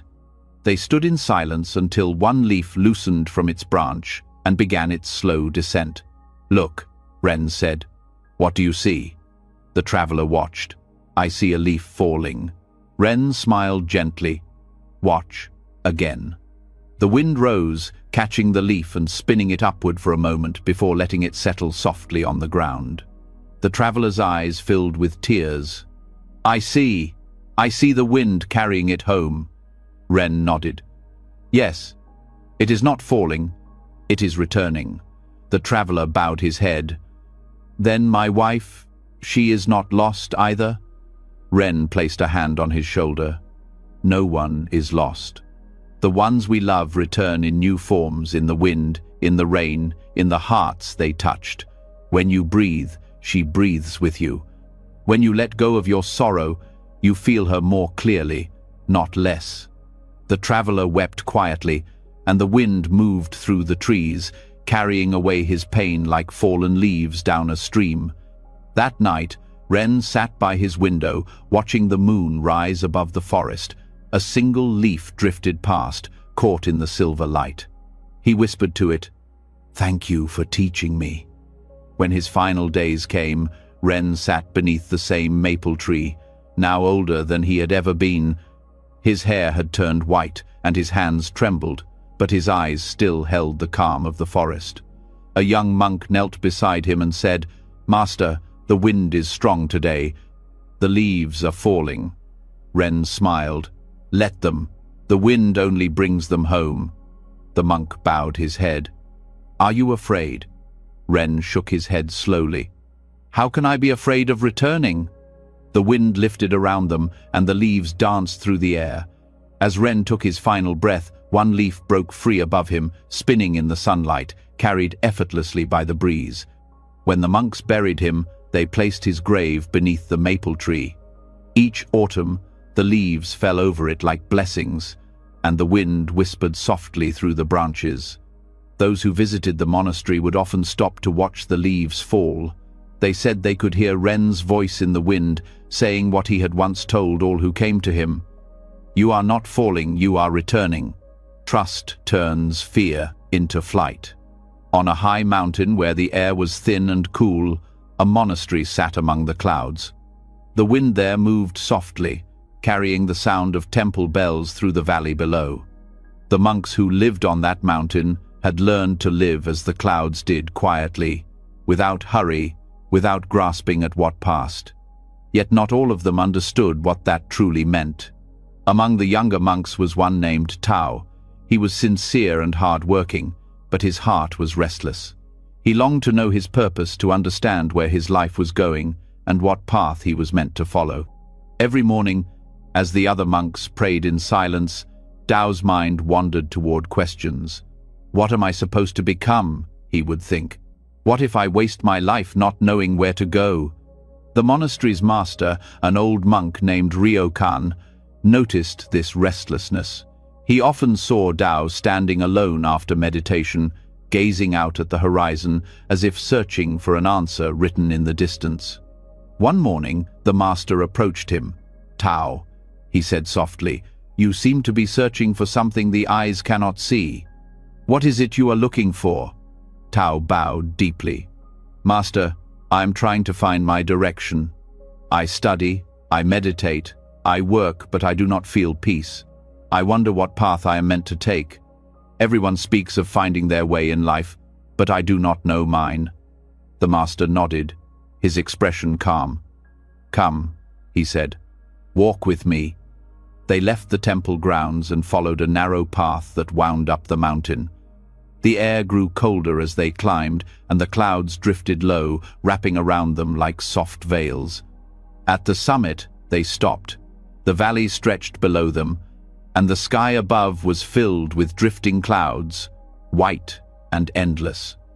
"Look," said Master Ryokan, pointing to the sky. "Do you see how the clouds move?" Tao nodded. "Yes, Master. They travel with the wind." The master smiled. "Do they choose where to go?" Tao frowned slightly. "No, the wind carries them." "And yet," the master continued, "do they not reach everywhere? The mountains, the valleys, the rivers, they touch all places without striving?" Tao was silent. The master's words hung in the air like the clouds themselves, light, yet full of meaning. "Perhaps," the master said, turning to him, "you are too busy trying to choose your path when the universe is already carrying you along it." Tao lowered his gaze. "But master, how can I trust that? If I do nothing, how will I know I am going the right way?" The master chuckled softly. "Does the cloud ever worry about being lost?" Tao shook his head. "No, master." Ryokan nodded. "Then learn from it. The cloud does not resist the wind, yet it travels further than any man walking against it." They stood in silence for a while, watching the sky shift. The clouds drifted slowly, their shapes changing as they passed. Some gathered into great white towers, others thinned and vanished into the blue. Tao asked quietly, "Do they not disappear, master? If they keep moving, do they not lose themselves?" The old monk smiled. "They never lose themselves. They only change form. What falls as rain returns as mist. What becomes snow melts again into water. They are never gone, only transformed." Tao thought about this long after they returned to the monastery. That night, as he sat in meditation, he imagined himself as a cloud, weightless, carried by unseen forces, always changing yet never lost. For the first time, in many months, his heart felt lighter. But as days passed, his old restlessness returned. When the master asked him to sweep the courtyard, Tao found himself wondering if he should be studying instead. When he studied, he wished he were traveling. When he meditated, he wished he were doing something more. "How can I stop this?" he thought. "How can I find peace in not knowing where I am going?" One afternoon, he went to see Master Ryokan again. The old monk was sitting by a small pond, watching koi fish swim beneath the water's surface. "Master," Tao said, bowing, "I have tried to let go, but my heart is still restless. I cannot find peace. I feel I am wasting my life doing nothing." The master looked up from the pond. "Doing nothing?" he repeated. "You breathe, do you not?" "Yes," said Tao, surprised. "Does the breath need a destination?" the master asked. Tao blinked. "No, master. It simply flows." The master smiled faintly. "Then why do you?" Tao was silent. "Sit with me," Ryokan said. "Look at the fish." Together they watched the fish move through the water, graceful, unhurried. "Do they swim to reach something?" asked the master. "No," Tao said quietly. "They simply swim." The master nodded. "And yet they are never still. They move because life moves through them. To live is not to force movement, it is to allow it. You wish to find your path, but your path is already beneath your feet." Tao bowed his head. "Then I must stop seeking." "Stop seeking, and you will see," said the master. That night, Tao did not meditate as he usually did. Instead, he walked to the edge of the forest behind the monastery. The moon hung above the trees, and the clouds drifted slowly across the sky, glowing faintly in the silver light. The wind touched his face softly, cool and alive. He thought again of the clouds. They were always moving, yet never lost, always changing, yet always part of the same sky. He whispered to himself, "They travel nowhere, yet reach everywhere." The words felt true in a way that no teaching had before. From that night on, Tao began to live differently. When he swept the courtyard, he no longer rushed to finish. He listened to the broom's rhythm against the stones. When he ate, he tasted each grain of rice as if it were a gift. When he studied, he did not hurry to understand. He began to notice that when he stopped forcing things, understanding came naturally. The other monks began to notice a change in him. His movements grew slower, his eyes calmer. He no longer seemed burdened by the need to arrive anywhere. One day, a young novice asked him, "Brother Tao, you seem at peace. How did you find it?" Tao smiled. "I stopped searching for peace as if it was somewhere else." The novice frowned. "But don't we have to look for truth?" Tao laughed softly. "The truth doesn't hide. It's we who hide from it by chasing after it. Seasons passed. The mountains changed color, green to gold to white, then green again. The monastery remained quiet through it all, as steady as the sky. Tao grew older, but his heart stayed light. He often went to the same hilltop where the master had first taken him. There, he would sit for hours watching the clouds. Sometimes they covered the entire valley. Sometimes they vanished completely, leaving the sky clear and endless. One afternoon, Master Ryokan joined him there. The old monk's hair had turned silver, but his eyes still shone with the same gentle humor. "Tao," he said, "you spend many hours watching the clouds. Tell me, what do you see now that you did not see before?" Tao smiled. "Before, I saw shapes, dragons, ships, faces. Now I see nothing in them, only peace." The master nodded approvingly. "That is the way of wisdom, seeing through what the mind invents to the stillness that has been there all along." Tao looked out at the drifting sky. "Master, I think I understand now. The clouds do not search for the sky, they are already within it, and I do not need to search for my path. I am already walking it." Ryokan smiled. "Then your heart has come home." When the master passed away that winter, Tao did not weep. He went to the hilltop where they had once stood together and watched the clouds. The sky was grey that day, the wind soft and steady. Tao whispered a prayer. For his teacher, not of sorrow but of gratitude. "You have returned to the sky you always belonged to," he said. Years later, Tao became the monastery's new master. People came from far and wide to seek his guidance. Many of them asked the same questions he had once asked. "How do I find my purpose? How do I know where my life is going?" He would take them to the hilltop and point to the clouds drifting above. "Look," he would say. "Do they rush to arrive? Do they ask where they are going?" The visitors would shake their heads. "And yet," Tao continued, "they move across mountains and seas. They change from vapor to rain to snow. They feed the rivers, the soil, the air. Without plan, they fulfill every purpose." One traveler, a young woman burdened by uncertainty, asked him, "But Master, if I stop searching, won't I become lost?" Tao smiled gently. "You are not lost. You are the sky itself. You only forgot that you were never outside it." She bowed her head, tears filling her eyes. "Then how do I return?" "Return?" Tao said softly. "There is nowhere to return to. You are already home." The woman left that day with a heart lighter than when she arrived. As the years went on, Tao's teaching spread quietly through the valley. He was known as the monk who taught with clouds. When people worried about their lives, their choices, their futures, he would remind them, "The wind has always known your direction. Stop fighting it." He grew old beneath the same sky he had watched his entire life. Even as his body weakened, he never stopped climbing the hill to see the clouds. One day, as he sat there with a young monk, the wind began to rise. The sky filled with movement, and the clouds stretched endlessly toward the horizon. The young monk asked, "Master, do the clouds ever end?" Tao smiled faintly. "No, they only become the sky itself." "Will we too become the sky one day?" "Yes," Tao said, "we already are.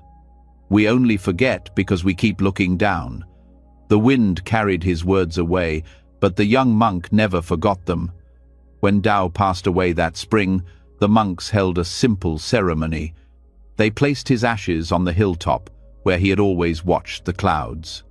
That evening, the sky was clear, the air golden with sunset. A soft wind moved through the valley, lifting the mist into the air.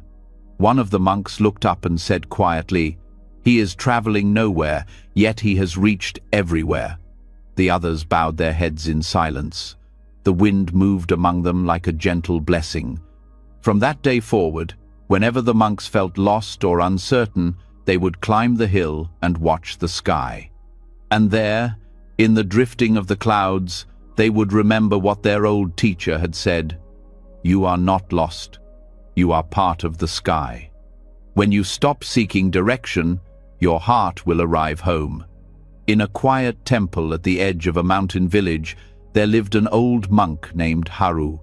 The monastery where he resided was known for its peace and simplicity. It stood beside a stream that whispered softly through stones, and each morning the monks would rise before dawn to chant, sweep the grounds, and begin their day in silence. Haru had lived in the temple for more than 50 years. He was gentle and patient, loved by the younger monks for his kindness and calm wisdom. His every movement carried grace, the way he poured tea, tended to the garden, and walked among the trees. Of all his possessions, Haru cherished one thing most: a small porcelain bowl that had been given to him when he was a young monk by his teacher, Master Ren. It was simple in design, with pale blue patterns along the rim, but it carried deep meaning for Haru. His master had said, "This bowl will teach you more about yourself than any scripture." For many years, Haru did not understand what his teacher meant, but every day since, he used it with great care. He washed it gently after every meal, dried it with a soft cloth, and placed it back on the same wooden shelf.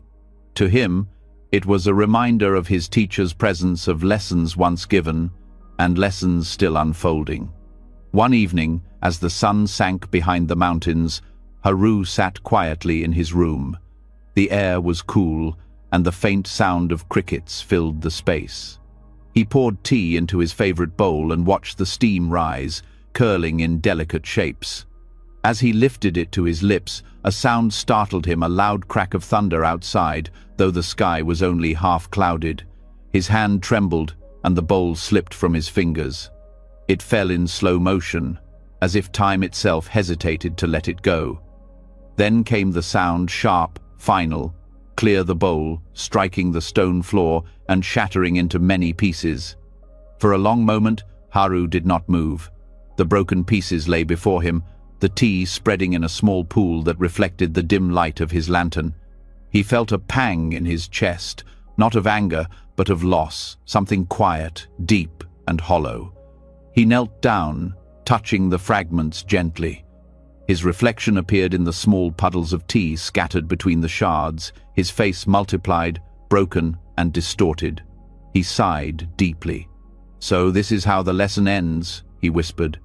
The next morning, as the monks gathered for breakfast, they noticed Haru's empty space on the table. One of the younger monks approached him later in the garden. "Master Haru," he said softly, "we saw your bowl had broken. You must be sad. It was your favorite, wasn't it?" Haru smiled faintly. "Yes, it was," he said. "But sadness is not the whole story." The young monk frowned. "Then what is the rest of it?" Haru gestured to the garden around them. The morning sun glowed through the leaves, and the dew sparkled on the grass. "The bowl has returned to the earth," he said. "It was always part of it, clay, shaped by hands, hardened by fire. I cared for it, yes, but it was never truly mine. The breaking only showed me what was always true, that nothing I touch belongs to me." The young monk looked confused. "But you used it every day. Didn't it mean something to you?" "It did," Haru said. "But meaning is not ownership. Love does not mean holding tightly. Sometimes it means letting the world move as it must." The monk bowed, though he did not fully understand. That afternoon, Haru went back to his room. The broken pieces of the bowl were still there, laid neatly on a cloth. He had cleaned the spilled tea and washed each fragment carefully, as if still honoring what remained. He sat quietly and gazed at them, noticing how even in their shattered form, each piece still caught the light beautifully. He could still see himself reflected in the glossy surface, not as a whole, but in many small, shimmering images. "Each piece still shows me," he said softly. "How strange that I should see myself more clearly now than before." He thought of his teacher, Master Ren, and the day he had first received the bowl. He remembered asking then, "Why give me something so fragile?" And the master had replied, because you are fragile too. And one day, you must see that breaking is not the opposite of wholeness. It is part of it. Now, all these years later, Haru finally understood. He picked up one of the fragments and held it to the light.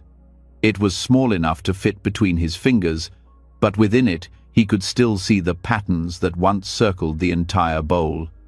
"You are still beautiful," he whispered to it, "even in pieces."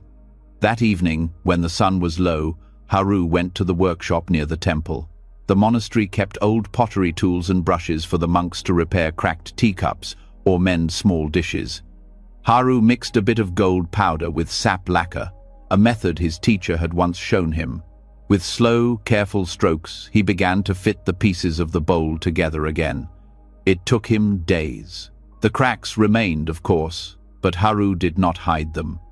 Instead, he filled each one with golden lines, sealing the bowl not to restore what was lost, but to honor what had changed. When it was finished, the bowl gleamed softly, its cracks shining like rivers of sunlight. When the other monks saw it, they marveled. "It's more beautiful now than before," they said. Haru smiled gently. "It is beautiful because it has lived," he replied. "The gold does not erase its wounds, it shows them." He placed the bowl back on his shelf, but he never used it again.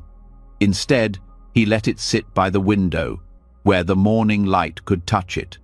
Each day, when he rose to meditate, the golden lines glowed softly in the sunlight. To Haru, it was a quiet reminder that nothing broken is ever truly lost. One evening, a young monk named Jun came to see him. Jun had been struggling with grief since the death of his brother months earlier. He carried his sorrow like a heavy stone, unable to let it go. "Master Haru," he said, bowing, "how do I live when the things I love keep breaking? My heart feels like your bowl in pieces." Haru gestured for him to sit. "Tell me," he said gently, "what happens when a wave crashes against the shore?" Yun frowned. "It disappears." "Does it truly?" Haru asked. "Or does it return to the ocean it came from?" Jun was quiet. "The same is true of love," Haru said. "What you have lost has not vanished. It has returned to the hole from which it came. You cannot hold the wave in your hand, but you can feel its presence in the sea." Yun looked at the repaired bowl beside them. The golden cracks glowed in the lamplight. "Then the bowl," he said softly, "it's like us." "Yes," Haru replied. "Every life will break in some way. Hearts, hopes, dreams, even our bodies all will crack. But those cracks are where the light can enter. When we stop wishing for unbroken things, we begin to see beauty even in the fragments." Jun bowed deeply, tears shining in his eyes. "Then my grief is not wrong." "No," Haru said, "grief is love trying to take a new form. It is the proof that what you cared for still lives in you." The boy left lighter that night, and Haru sat for a long time in silence, gazing at the bowl. It had been made by human hands, but its story belonged to the universe, to the clay, the fire, the air, and the water. And now, even broken, it continued to serve a purpose. It was teaching. Seasons passed. Haru grew older, his hands slower.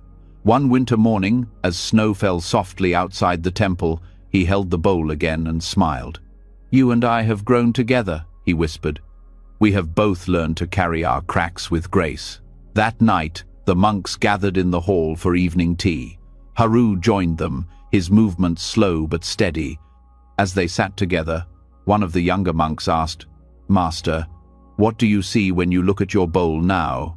Haru smiled. "I see myself," he said. "Not as I was when I was young, smooth and certain, but as I am now, shaped by time, touched by loss, but still whole." He paused, then added, "The bowl reminds me that wholeness is not the absence of cracks. It is the ability to hold together even with them." The monks sat in thoughtful silence, each one reflecting on the words. That night, Haru dreamed of his teacher again. In the dream, Master Ren stood before him, holding the bowl as it once was, flawless, new.